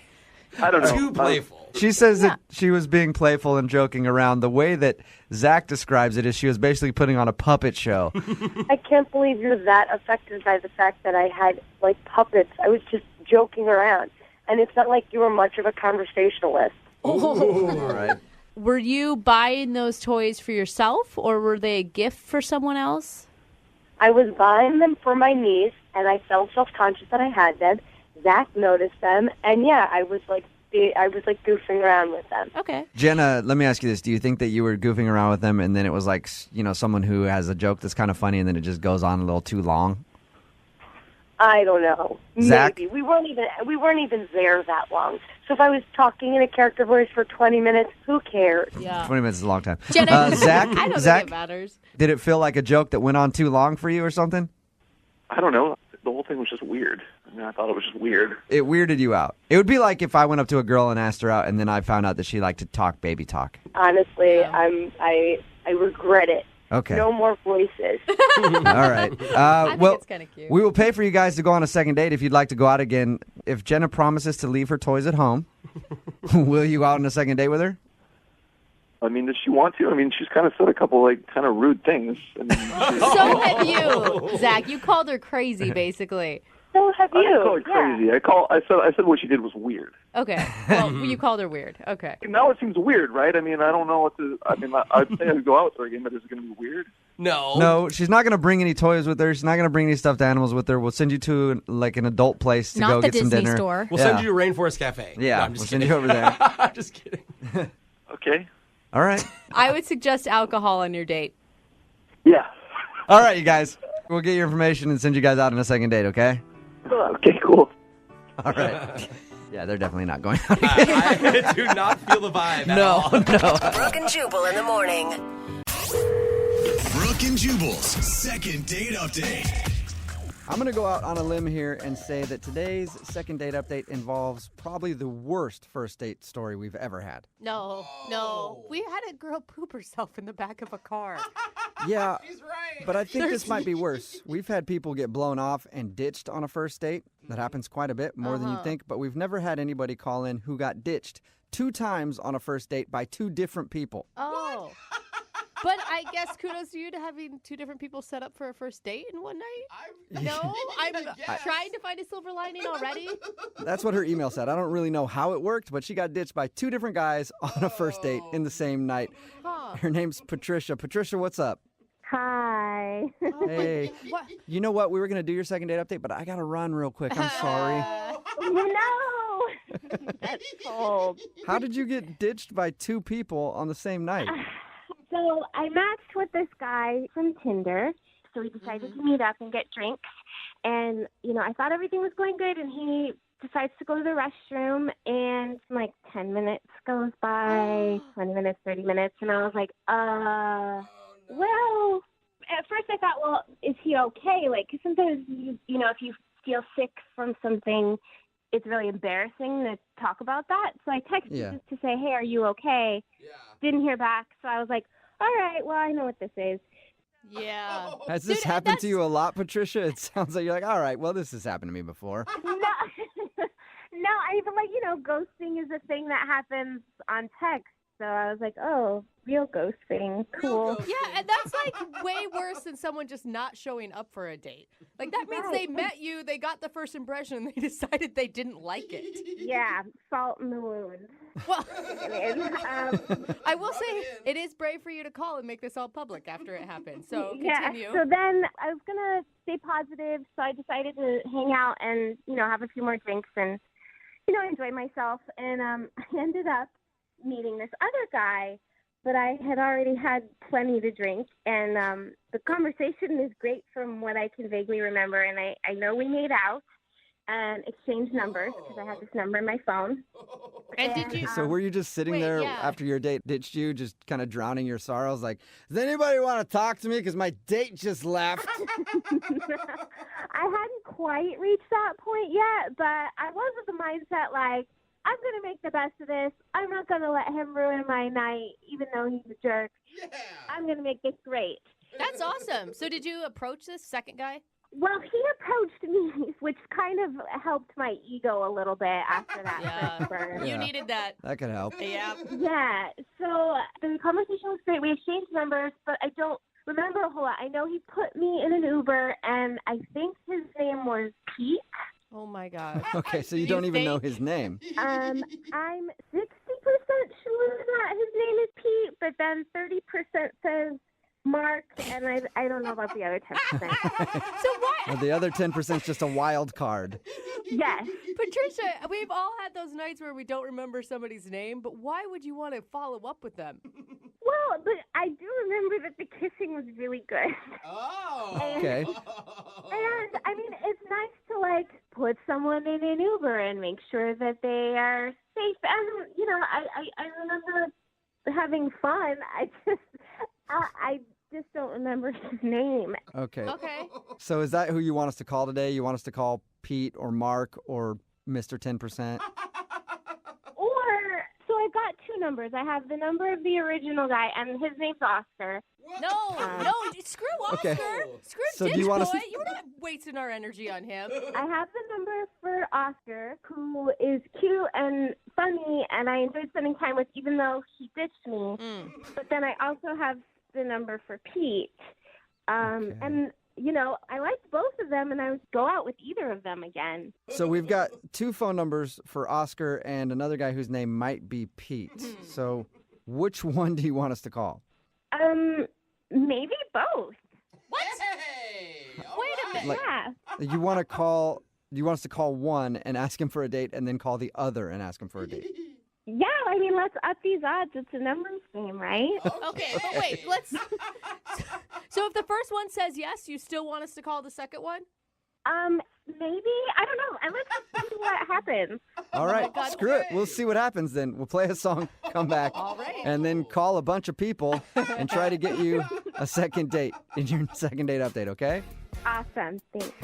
Yeah.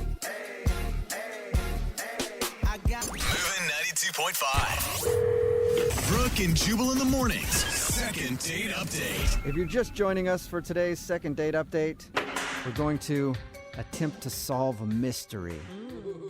Patricia's on the phone, and Patricia just wants a date with anybody.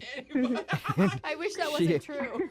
Actually met a dude on Tinder and hung out with him for a little while, but he ditched her in the middle of the date. He went to the bathroom and never returned. So she thought she'd make the best of it and hung out at the bar and continued to drink and just have a good time. And then she met another dude, and we think his name is Pete. but she was so drunk she can't really remember. They hung out for a little while, made out, and then she got in an Uber, and she hasn't heard from either of these guys since. So we have both of their phone numbers, and Patricia said, I really don't care who you call. Just call somebody and get me a date. So I guess, Patricia, we're going to start with Oscar, the guy that you originally went on a date with. Is that okay? Yes, that sounds great. God, I do not want you to call this guy and ask for another date. He ditched you in the middle of a date. You deserve more respect than that. You realize that, right, Patricia? Yes, but in his defense, we haven't heard his excuse yet. So like I said, maybe he got sick or something. Or... Yeah, because he didn't call and apologize to you or anything. Right? So, okay, we're doing it, so it doesn't matter what I say. Well, we're going to dial Oscar's phone number right now and see if we can get him on the phone and find out the reason why he left you. And then if that doesn't work, we'll call the other dude, okay? Right on. All right, here we go.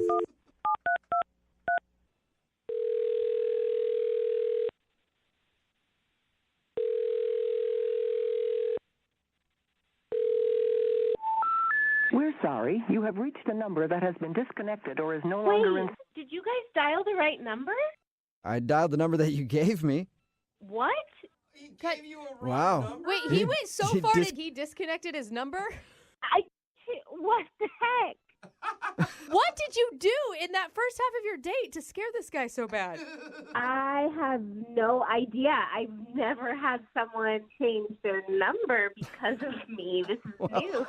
Congratulations, Patricia. Well, I guess we can try dude number 2, The mystery backup. man. Maybe his name is Pete. Do you want to try him? Yep, let's do it. Okay, All wait, right. you If his number's disconnected, then you need to give up on dating forever. I might take a break, yeah. Okay.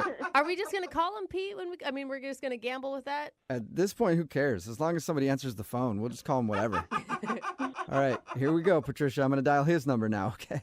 Oh my God, I hope he answers. I kind of hope he doesn't, making this the shortest second date ever. No. All right, here we go.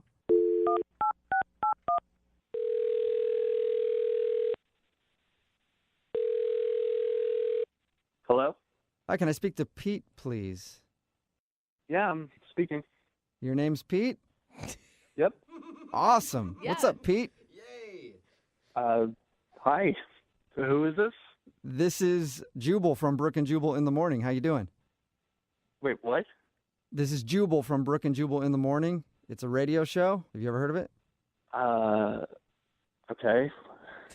That doesn't answer my question. Have you heard of it before? What's going on? I'm calling you today because one of our listeners emailed us about you. Her name is Patricia, and you met her at a bar a little while ago. Yes. Yes, I did. Oh, you remember her. Patricia told us about the night that she met you and said that she's been trying to get a hold of you, but you're not answering any of her texts or phone calls. Well, yeah, I mean, what she did was pretty rude. Was she super drunk? Yeah, she was pretty tipsy, and it just kept going. How bad did it get? I mean, it got pretty bad. Did she puke on you? No, there was no bodily fluids. Oh. See, I'm already thinking, well, then that's better than I pictured for you guys. Yeah, that's pretty good. Is that the reason you're not calling her back? Just she was too hammered? No, I mean, we were talking. She told me this story about how some guy ditched her, and I felt pretty bad for her. So I was hanging out with her, getting to know her, and I guess she had reached a point where she was ready to go home, and she asked me to call her an Uber, and she left when the Uber came. Okay. All this sounds pretty tame so far, Pete. I'm not outraged yet. Were you just hanging out with her because you felt bad? No, I mean, she was cute, and we were having a fun time. Okay, so when did it go south? Well, when she left, she never paid for the bill. What? She just left everything out on the table. Her drinks and the guy from before that ditched her. Shut up. Oh, that sucks. That's a big town. But she probably just forgot. If she was wasted, I mean, who hasn't wandered away from a bar and been like, oh, I didn't realize I didn't pay for that? I mean, she bolted out of that bar like she was on a mission. Wait, so you think that she left you with the tab on purpose? I don't know. It felt like that. How much are we talking here? It was expensive. Not something I was ready to pay for. Oh, no. So you didn't really intend on even going on a date that night, and you kind of wound up in a date situation, and then not only that, you had to pay for her drinks and some other dude's drinks. He went on 2 dates, kind of. Yeah, I went on 2 dates, and I didn't get any action from anybody. I didn't even meet the first guy. Well, maybe you can get some action now because Patricia is actually on the other line listening and wants to talk to you. What? No. Yep. No. Hi. Oh my God, Pete, I'm so sorry. I didn't know that I did that. I was drunk, so I knew I needed to get home, which is why I was like, okay, I have to leave. And I am so sorry. Like, can I please make it up to you? Like, I can pay you back, or maybe I can take you out. Yeah, look, it's pretty convenient now that I paid the bill for you to say all this, but it really put me in a hard place. No, I really liked you, and I would never, ever, if I was sober, do something like that. I am so sorry. I'm so embarrassed, you guys. I'm so sorry. So this wasn't part of some master plan? No, absolutely not. I legitimately had someone walk out on me on a tab, and I would never. I mean, I just have, but I would never in my life. I'm so sorry. I would never, but I did it. But I would never do it again. I don't know. I've heard of kind of cons like this happening before, and I'm easily scammed, so... Oh, no. Oh, my God. No, I want to make it up to you. Like, please let me make it up to you. Like, that's really awful. And I had that done to me, so I definitely wouldn't want to pass that bad stuff on anyone else. How do I know the first guy was even real? Wait, so are you saying that you think she set the whole thing up, like being at the bar and there was no first date just to get you to pay for her tab? Yes, it really felt like that. There was so much on that bill. I would never, I'm not that crafty. I got less about a date. Also, why would I go on the radio? She's bringing up some pretty good points, Pete. Like, I believe her. And you know, Pete, I can vouch for her that she did go out with another dude and he ditched her in the bathroom. How do you know? Well, because we called that guy. Well... And does he want to pay for the bill? Well, I don't know because the number that we have for him, it was disconnected, so we didn't really talk to him. So we actually don't know. What are you talking about? It was disconnected. I mean, this guy might not exist. You never talked to him. Well, but I had a phone number. None of this makes sense. She gave you guys a disconnected number and scammed me. I mean, it seems like this is all part of some plot of hers. I'm starting to feel like I got worked over, too. Wait. Yeah, maybe you guys are getting scammed. He does have a point. Patricia, are you scamming everybody? Okay, guys, well, I gotta go. I have a meeting. What? You can't go now. Patricia.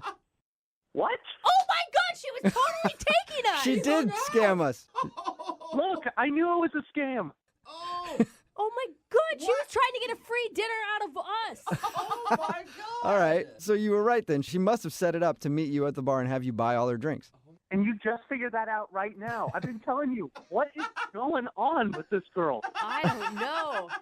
Oh, my God. All right, well, Whoa. sounds like Stop her. seems like you dodged a bullet then, Pete. Thanks for your time. Yeah, that girl was nuts. Nuts, or she knew exactly what she was doing. Mastermind. The Pay for My Drink Bandit. It's a bad name, but we might be able to come up with a better one. Well, Yeah, we'll work on it. Brooke and Jubal in the morning. text in at 78592 that says, you guys should have given Pete a free meal. It's Brooke and Jubal in the morning. Okay, I got to explain. If people didn't hear today's second date update, listen, we've been scammed on this show a few times for second date updates. Sometimes people will make up a story just so they can yell at somebody. One time, a guy made up a story about somebody who wasn't calling him back just so he could yell at somebody who didn't hire him for a job. Yeah, I forgot about that. Remember that? That's Well, a creative way to do it. it seems like we got scammed today because the woman that emailed us for a second date update, her name is Patricia. Everybody hates her on the text message board at 78592, by the way. Of course. Her name is Patricia, and she told us a story about how she went out to a bar with a guy, and then he ended up ditching her at the bar. So she tried to make the best of it and stayed at the bar and then met another dude and hung out with him all night. And then he wasn't calling her back. So she said, I don't really care. You can call both phone numbers. We called one phone number and it was disconnected. Yeah. And then we called The other phone number of the guy that she hung out with after the dude who ditched her, his name is Pete, and we got him on the phone, and he said, I don't think she was actually there with anybody at all. She was just there to meet somebody to pay for all of her drinks because when she left that night, she didn't pay her tab, and he had to pay for everything. For even the first guy. He didn't see her with anybody else at all? Or she just drinks like a fish and eats a ton. And then he confronted her and said, I think that you were scamming me to pay for your drinks. And she got very defensive and then hung up the phone on us. So I think that she was just trying to do a second date update because, at the end of every single second date update, we always offer to send them out on a second date. And we usually do that with gift cards from the radio station for restaurants, not to pull back the curtain too much. But we're not really giving them cash to go out on dates. We throw them a couple gift cards and go, have fun, you two. Here you go. So I think that she was actually just doing it so she could get some free gift cards for dinner. Crazy, at first I was like, no way, she's this poor girl. Why would you accuse her of that? But then you think, we didn't ever talk to the first dude, and then she all of a sudden had to hang up, and it was like, wait. Well, maybe she was just kind of weird and kind of stalkerish, and maybe he did change his number to get away from her. Well, it was disconnected, though. And somebody pointed out on our text message board at 78592 that nobody has a landline really anymore. And it was like a disconnected landline or something. So I guess she must have thought it through and found a number that was disconnected and said, okay, I'll tell them about this crazy date that I went on. They'll call that. That'll be disconnected. Then they'll get Pete on the phone, and I'll convince him to go out with me again so I can get a free dinner. Wow, smart, rude, but smart. Yeah, I was just really trying to give her the benefit of the doubt, thinking, oh, maybe he just wasn't into her, or he gave her a fake number because he didn't want to really, he wasn't into her and then left. I don't even know. No, I think she tried to scam us. It does seem like it. Yeah, I think on this one you're probably right. Remember, if you want to do a second date update, all you have to do is email the show, and we will call the person who didn't call you back, or you can try to scam us out of a free meal. Remember, if you want a second date update, you can email us, Brookeandjubal at moving925.com. We'll get that person on the phone and hopefully make things very awkward for you and fun for our listening audience. We got Becky on the phone right now. Becky, how are you? Good. Hi, Jubal. You emailed us because you want us to get a hold of somebody. What's his name? Daniel. And what was so special about Daniel? We went on this great date. We had dinner, and then he took me to walk through Sculpture Park, and it was a beautiful night and a nice little kiss at the end. And have you tried to get a hold of him after your date? I did try to contact him. I mean, I'm not going to call him because I still feel that the guy should take the first move. But I texted him, and I don't know. It's been about 10 days now, and I still haven't heard from him. Was there anything weird about this date? I guess there was a little bit of awkwardness because we kind of knew the same people, and there was a little bit of awkward silence. But other than that, I had a great time. Like awkwardness when you were talking about the same people, or just when you realized, oh, I know that person too?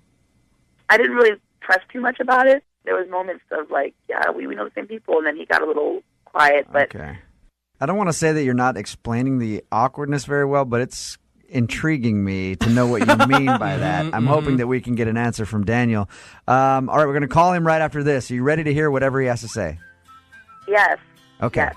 All right, Becky, your second date update is coming up right after this. It's moving. Moving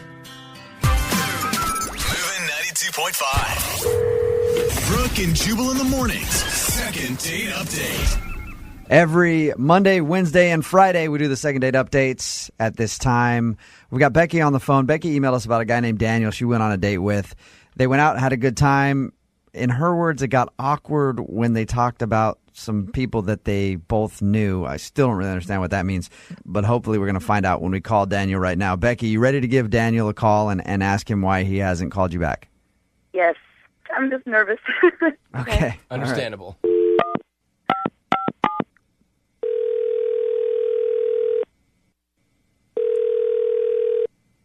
Hello?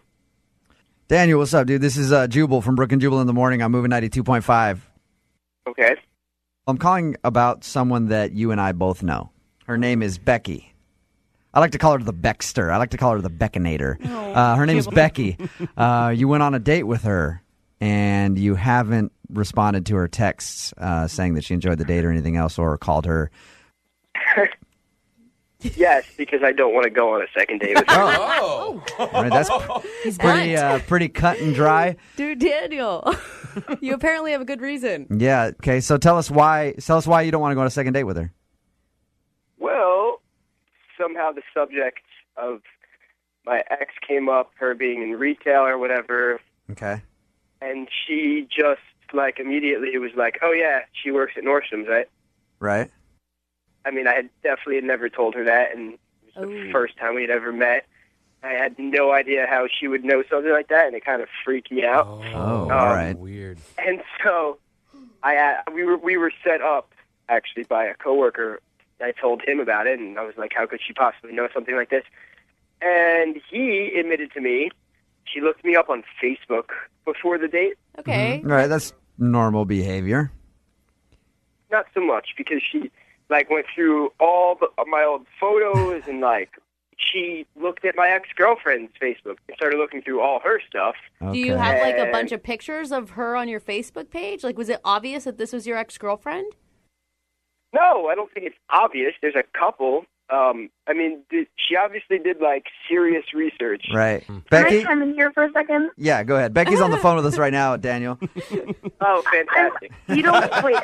You don't want to go on a second date with me because I looked at your Facebook profile. Because you. I mean, yeah. So way people do into that my these days. You don't know what kind of people are out there these days, and you don't know. You know, you are who your friends are, and I just wanted to make sure that you're not some crazy serial killer. You know. Well, how do I know Like, you're not a crazy serial killer? You should have looked her up on Facebook and done the same thing, Daniel. Here's the thing. Before I've ever gone out with anybody, I always Google them and look at their Facebook page. Everybody does it. The thing is, Becky, you don't want to, like, let him know that you did that. So when he was talking about his ex-girlfriend, you should have just played like you had no clue, not been like, oh, yeah, she works at Nordstrom. I know all about her. Mm-hmm. She's 5'8", and she's also a Leo. It's kind of weird to stalk an ex. Hold on. Does everybody do that? Is that a Yes, thing? Daniel, yes, they do. Yeah. Becky, now, did you do a little too much stalking of Daniel before? Yeah, I looked at her Facebook page and I saw that, you know, maybe there was an old picture of them. So I was like, oh, she's really pretty. Let me check her out, you know, because I'm a girl. I want to see what he's used to, you know, dating. And I thought he was cute from his picture, so I wanted to date him. But I just wanted to check her out. Did you want to cut your hair like hers after and dress like her after? And were you thinking of showing up to the date looking exactly like her, wearing her skin maybe? Oh. Yeah, no, none of that. Becky, but, did you go too far? I don't think so. I mean, everybody does it these days, you know, and it's not like I didn't write on her wall saying like, hey, I'm going out with your ex, you know, I'm not like crazy like that. Okay. Now, we'll pay for you guys to go on a second date. How about we'll pay for you guys to go to Joey's if you want to go out and eat there and maybe see if you guys hit it off again now that you've gotten this out of the way. Do you guys want to go out again? I think I'm going to just pass on this one. Really? Thank you, though.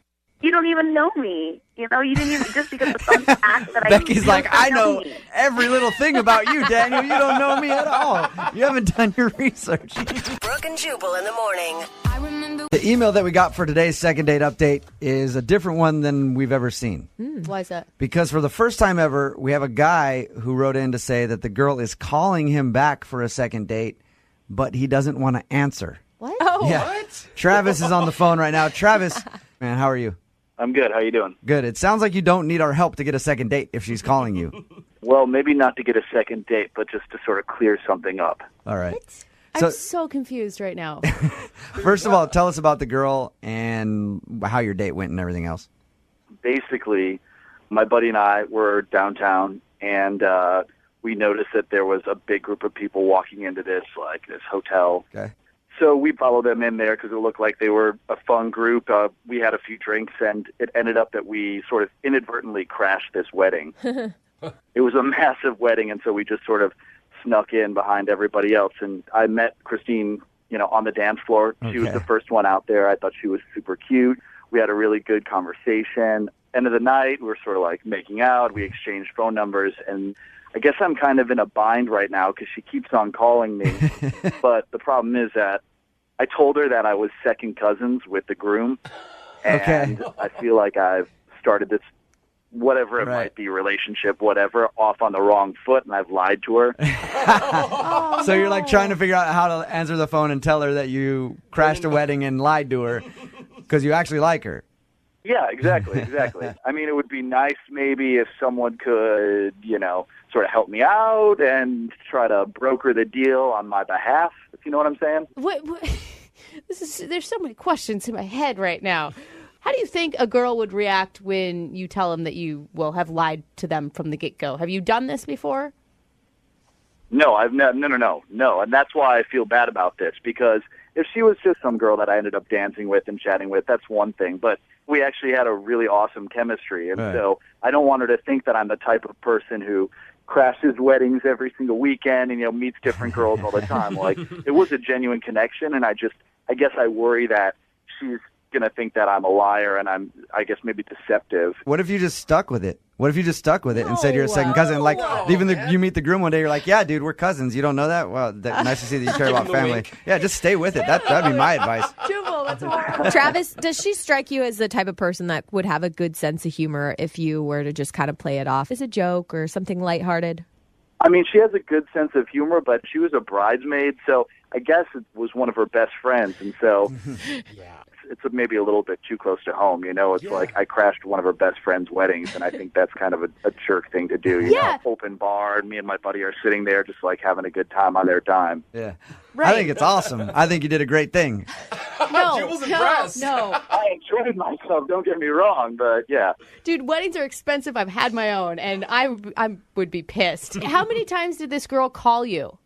She's called twice and then texted me once. Did so she? It's What not did? like she's stalking me, you know. She's interested. But she's interested, and she said, like, hey, listen, it would be really nice to hang out, and I had a good time and all that sort of stuff. And I just feel like a jerk now. I feel like a jerk because I haven't called her back. Right. I feel like a jerk because of what I did. Okay. Well, we're going to play a song, come back, call her, and get your second date update and see if we can convince her that you're not a horrible person for lying to her. That would be awesome. All right. Hang on, man. Moving 92.5. Brooke and Jubal in the mornings. Second date update. I've had to explain a lot of my own lies before. I'm not very good at it, so this is going to be interesting. Travis is on the phone. Travis met a girl at a wedding that he crashed. They ended up, making out and stuff. He likes her. She's actually been trying to get a hold of him, but he hasn't answering the phone or getting back to her because he doesn't know how to explain that he lied to her. Yeah. Travis, are you ready to give her a call and see if we can figure out how to smooth this over for you? I mean, I've heard you do it before, so I have faith in you. During this whole song that we just played, I've been thinking about how to do it, and I got to tell you, I'm still not really sure how I tell her that you lied to her, but get her to be a fan of yours still. And I like that you're putting it all on Jubal. This is just do it for me. Farm this out. He has maybe a little bit more finesse than I do, so. That is frightening, Travis. Jubal's an expert at messing things up. Travis, my advice to you? Yeah. Look inside that big heart of yours. All right, dig deep. Find something in there and tell her something straight from the heart. Actually, that's good advice. I'm not even lying. Really? Nice. It was sarcastic coming from him, but... But yeah, just be sincere with her and say, hey, look, I like you, but I'm also kind of a liar. But in a nice way, though. All right, Travis, are you ready now? Yeah. All right, hang on. We're going to call her right now.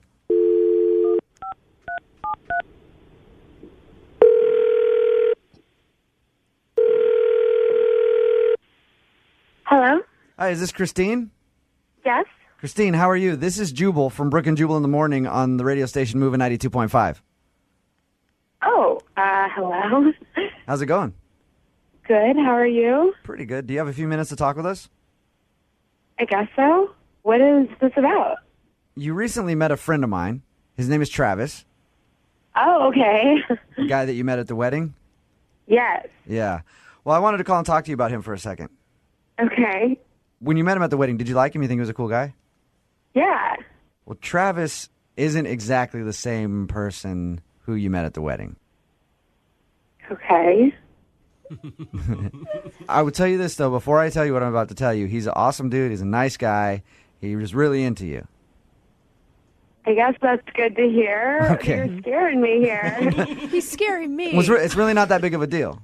Okay. So when you met him at the wedding, he wasn't actually really a guest. What do you mean? He kind of just walked in. He crashed the wedding. He crashed the wedding. My best friend's wedding. Yes. I just want to be totally clear about this. He crashed your best friend's wedding. And I know he told you that he was like the second cousin of the groom or something. All of that was not exactly true. He lied to me.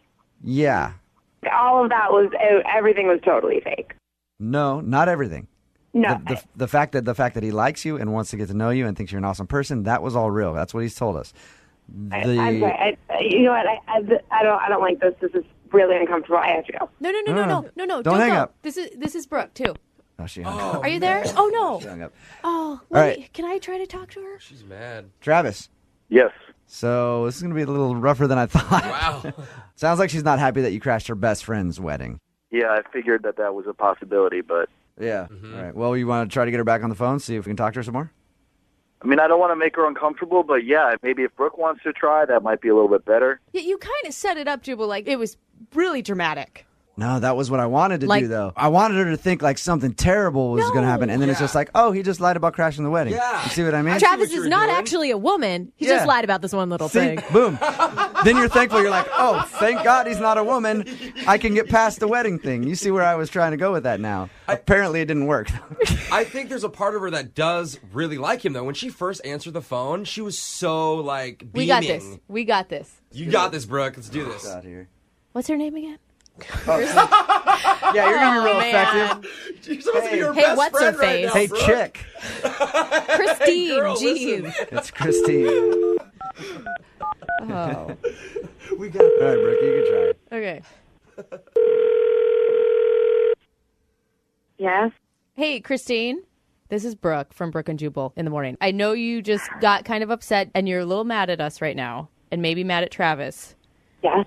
Well, I just want you to understand something. He called us because he didn't know how to explain himself because he was so worried he was going to come off as a liar to you, and that was the last thing he wanted because he respects you so much and he likes you so much. I mean, obviously that's how he's going to come across when that's... I know. I mean, he lied to me. I know, but you got to understand it was just like two dudes out thinking that they were being funny. Like, Wait, I get that, but, like, I really liked him. I thought we had this great night together. He's been totally blowing me off all week, and then he calls me on the radio, which is humiliating. Like, instead of just telling me, now everyone knows that I'm a total idiot for, like, getting duped by this guy, and, like, people can actually get hurt. No. Christine, you're not an idiot at all. You had no idea. That doesn't make you an idiot.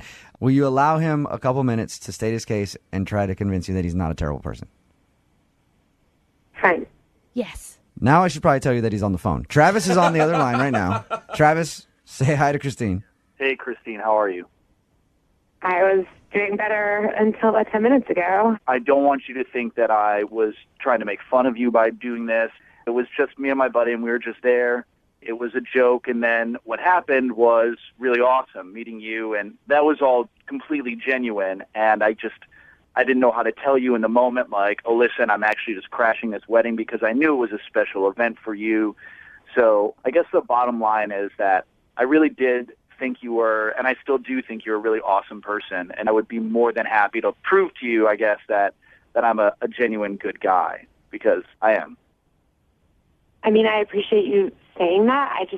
I'm honestly, I'm just in shock. Like, this is just a total, I don't know. I mean, this girl is my best friend, and I hear that, and I completely understand and respect where you're coming from. But like I said, it's just something that sort of got away from me, and I thought it was just a silly little lie. And I promise you, I'm a good guy, and hopefully you'll give me a chance to prove that to you. Yeah, there's probably a bar mitzvah you guys could crash together or something. No crashing of weddings ever again, because Ever again? Is this like your usual thing? Do you do this like every weekend? No, not at all. Not sincerely. That was the first time that I'd ever done something like that. Christine, can you put yourself in Travis's shoes? I mean, have you ever told a little white lie before? Yeah, I mean, I'm not trying to be like I'm perfect. It's just weird because it feels like a betrayal to my friend a little bit. Christine, you just admitted that you're not perfect, right? So I'm going to make a challenge to you right now. How about you not be judgy and give him a second date? How about you go out with them again? Don't insult the girl. That's not how you do it, dude. I'm just messing around with you, Christine. Will you go out with him on a second date, though? We'll pay for it and get to know him and see if you like him. And if you don't trust me after the second date, then period, like no more contact. But I would truly appreciate a second chance to prove to you that I'm a good guy. I mean, I did have a great time with you, but it's such a strange situation. Come on, Christine. Christine, will you go out with him again? We'll pay for it. If anything, it's a free meal. I mean, it's not really a great endorsement, but I'm honestly, I'm a good guy. I don't know what else to say. If anybody knows how to get a free meal. Yeah, I was gonna say, it doesn't seem like that's a problem for you, man. Time will make this such a funny story. I promise it will. Will you go out with him again? Sure. Yes! All right, congratulations. We'll send you guys out. Trust me, Christine, you're making the right decision. I hope so. Travis, or whatever his real name is a really good guy. Brooke and Jubal in the morning. Brooke and Jubal's second date update. A rec sports league is a good way to meet people. I know that I've met people that way before. Anytime I've been in one, I always meet people because I played dodgeball a while back, and it was just like, anybody who hits me gets me. What? Yeah. What It's a good way to meet people. Although, I was just playing by myself. I would just hit myself with a ball, and then things would happen. But it was fun, though. I don't think you have to sign up for a rec league for that And time. Andrea, who's on the phone right now, met the dude. She wants to call at a rec sports league. What sport was it, Andrea? We actually play kickball. Kickball. All right. Anybody who kicks me gets me. No. Is that what happened? No, it doesn't quite work like that. What kind of weird rec leagues are you joining? Everything baseball. You're so What's weird. What's the name of the guy you want to call today? Dennis. Dennis. All right. Is Dennis on your team or was he on an opposing team? Was he a competitor? He was actually on an opposing team, and he was a newbie, so I'd never seen him before. I do feel like I played kickball for a while, and it's kind of hard to meet somebody on the other team because, I mean, other than if you're like on first base and he makes it to first base, you're not spending a lot of time with them. Well, when we were out on the field together, he and I sort of locked eyes kind of immediately, so I feel like there was a thing, and we were kind of like flirting with our eyes. Okay. Oh, all so right. When did you guys finally talk? After we were done, we kind of wished them, like, good game, we won. And as a consolation prize, I was like, hey, you should come out with us and, like, have a drink afterwards and, bring your team, So we got to hang out after. Okay, so you guys didn't get drunk and brawl each other because there was still a lot of bad blood? I mean, we don't get too rowdy unless, like, someone on the other team's a jerk, but they were all really nice. Okay. Well, and that's like an awesome low-pressure way to meet somebody, too. Because if it turns out that you don't like him, it's easy to just go hang out with your friends. That's what I figured, and it wouldn't be awkward like me asking him on a date. It was just like, yeah, let's go chill and have a couple beers, How was it? It was awesome. I mean, we really connected. The conversation was super easy. He's hilarious and really sweet, and I was like, yeah, like, I would love to go out with you again another time. Maybe we can have dinner. And I was like, oh, okay. So I guess this is like moving into date territory. Yeah. Oh, sweet. So did you actually make it to dinner, or has he not called you back from this meeting? No, I mean, we texted for a while, and then he wanted to go out and do like a quote-unquote surprise fun activity. And I was like, okay, I don't know what that means. And so we set a date to go out. What'd you guys do? What was the surprise? It's actually a really cute idea. We went to this cooking class at Williams-Sonoma, and I thought it was like a super sweet idea, like a kind of a couple-y thing, but whatever, like, fun first date. And we learned to make lasagna. Fun. Okay. Oh my God, and he had to have been totally into you. I mean, that is a commitment, right? Cooking And they're class. not cheap, those classes. Yeah, and if you're like not getting along, you're kind of stuck for like, Right. Almost 2 hours. Exactly. Well, at least you got lasagna out of the deal if you guys didn't get along. But Guaranteed. how did everything go? It was awesome. I mean, I just feel like we really clicked. It was so comfortable, and it was just so fun. And then I suggested we go get another drink, but he had to get up super early the next day, so he was like, oh, I'm probably just going to go home. So we walked out of the place, and he just gave me a hug and then went his separate way, which I thought was kind of weird, like no kiss, no like, I want to see you again. And to me, that was kind of strange after like the awesome time we just had. Getting up early feel like an excuse to get out of there? I know he has an intense job from what he was telling me, but like It was a little bit weird, I think. I mean, I don't know. This kind of thing happens to me all the time, so I'm not really sure. Like, What do you mean it happens to you all the time? Like, dudes are always like, I got to get up early when you're on a date? Did you? well, I just feel like I have these really awesome first dates, and I'm like into the guy, and then he just kind of wants to hook up, or like I just never hear from him again. And I don't really get it because I think that's really common, though. Well, yeah, I mean, not to brag, but, like, I think I'm a catch. Like, I'm cute, and I have a good job, and I'm not a psycho, I don't think. And That's probably the problem. Most psychos don't think they're psychos. So There it is. well, I mean, I feel like if you ask my friends, they'd be like, no, you're super grounded and down to earth. And You seem nice. and I'm, like, in my mid-20s and ready to settle down and take things seriously. And I don't know, like, if I'm doing something weird or if I'm just picking the wrong guys. Can you think of a moment that there was any, like, lowlights of the date? I don't know if I said something or if, like, he just got tired. And I texted him the next morning and was like, hey, I had an awesome time. Like, I would love to do that again sometime soon. And he was like, yeah, me too. But then nothing ever happened. Like, he stopped texting and he never asked me out. So Oh, wow. It's been like a week. Okay. A week. Wow. All right. Well, we'll play a song and then come back and call him and get your second date update, okay? Okay, awesome. Thank All right. you. Moving 92.5. Brooke and Jubal in the mornings. Second date update. Hi, and welcome back to today's second date update. Today we're going to be cooking up some love. Oh. We're going to teach you how to do that. First, you take 1 part Andrea and then mix in 1 part Dennis. And keep mixing for about an hour and then strain out the Dennis. And all you're left with is Andrea. Oh, okay. Still Wow, that delicious, wasn't but... love that we cooked up. That was a disappointment souffle. I'm sorry about that. Oh, no. Because Andrea is on the phone right now, and she wants to call a dude named Dennis. They went out to a cooking class. She said they had a great time. At the end of the evening, he said he was tired and had to get up early for work, so he left, gave her a hug, and they texted one time, and he said he'd like to go out again. But other than that, she has not heard from him at all in over a week. So we're going to figure out if he does actually want to see her again or if he's blowing her off. All right, Andrea, you ready to go? I'm super ready. I thought this guy might have some long-term potential, and I don't get it. So Yeah. I want to get some answers. I don't get it for you either. I'm hoping, like, best case scenario, he dropped his phone in the toilet and just hasn't been able to call you. Yeah, I mean, that would be pretty dumb, but it's possible. Whatever it might be, I just want to know. Okay. Well, here we go. I'm going to dial his phone number.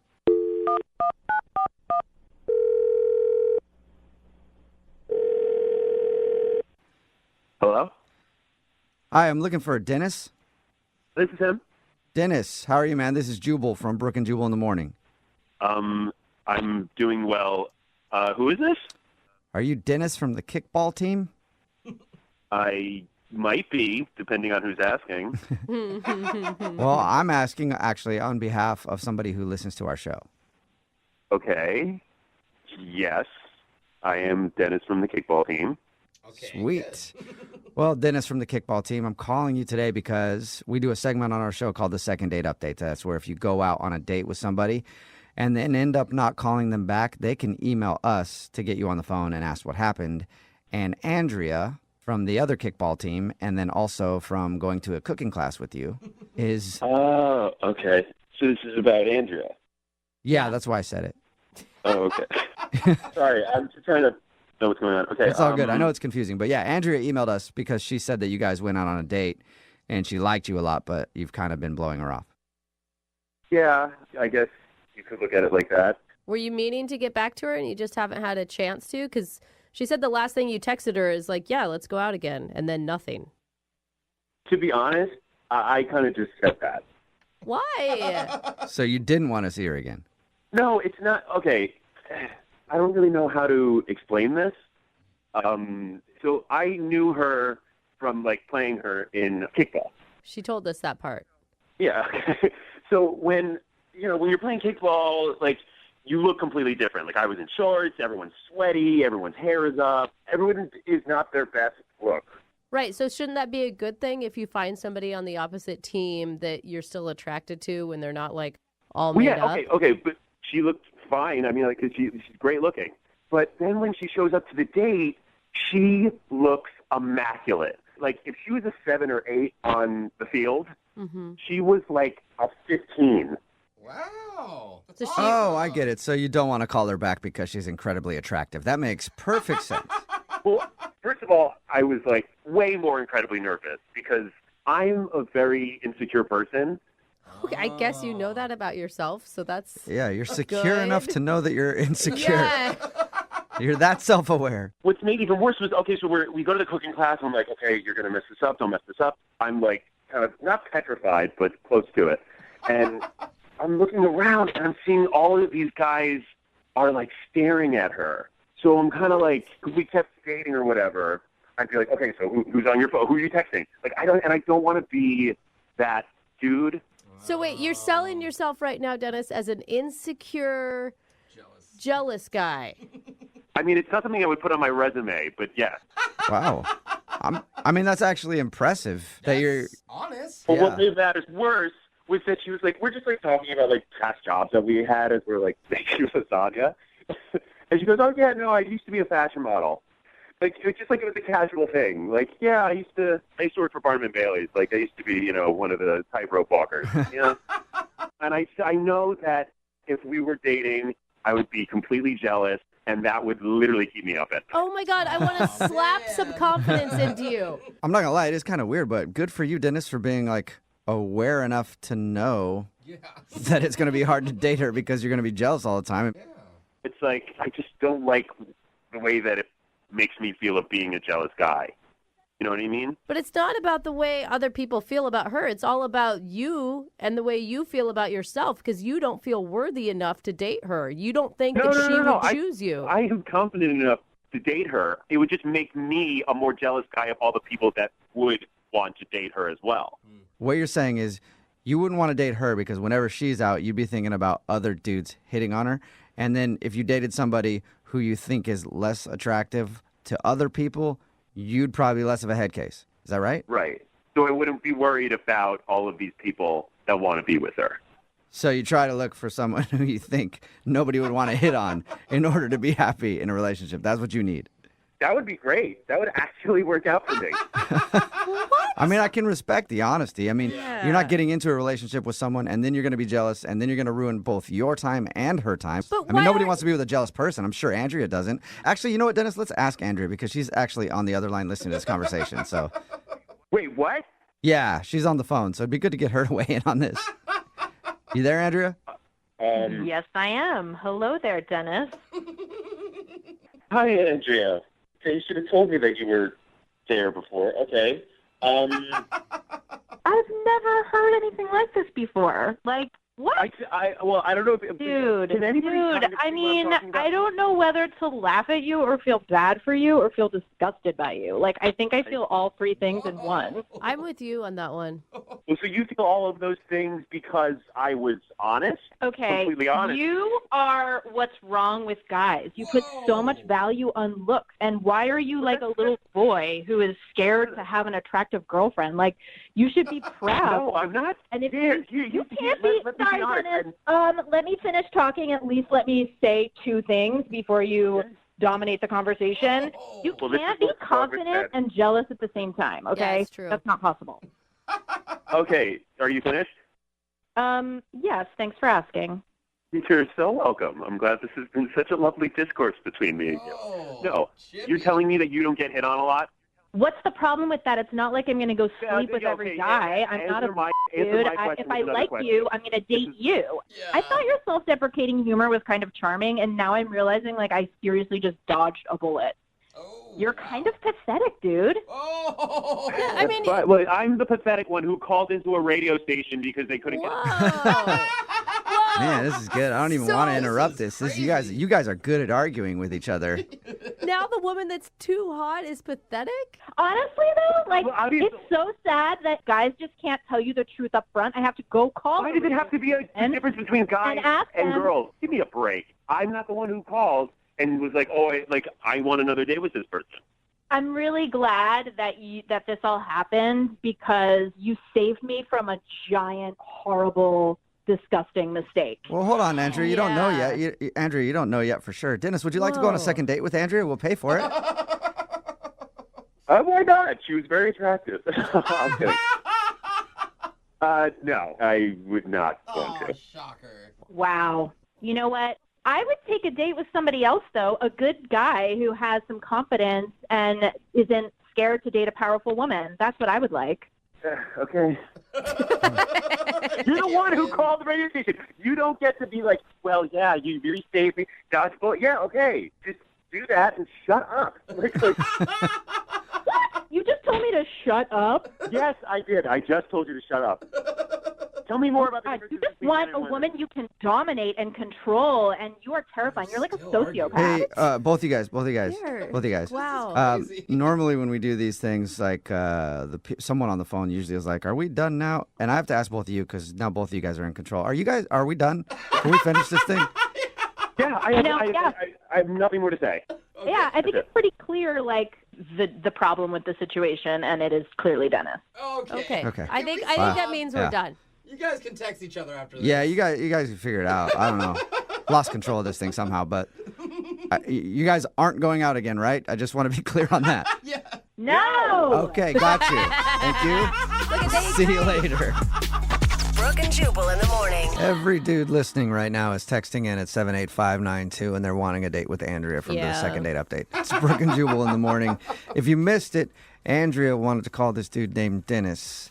They met at kickball, and I would never thought I'd hear a guy tell us that she's too attractive to date. But that's exactly what Dennis told us when we got him on the phone. They met playing kickball. Dennis admitted that if he was going to date her, he would always be jealous and would always be worried about all the other dudes in the world hitting on her. And he said that he just can't date her because he knows himself too well and he would just be too jealous. And he's not honest with himself, though, because he's like, but I have plenty of confidence. Yeah, super I'm like, confident. No, actually, that's not being honest at all. Just because you say you're honest doesn't mean you're actually being honest. I'm insecure and confident. Yeah. I don't know. Andrea thought it was a really stupid excuse Crazy. and wondered why Dennis wouldn't trust her if they were in a relationship together. But Dennis still held strong and was like, I just wouldn't be able to. You're way too hot. In the end, no second date. So. I think it worked out better for everybody. Yeah. Remember, if you want to do a second date update, all you have to do is email the show, and we will call the person who didn't call you back.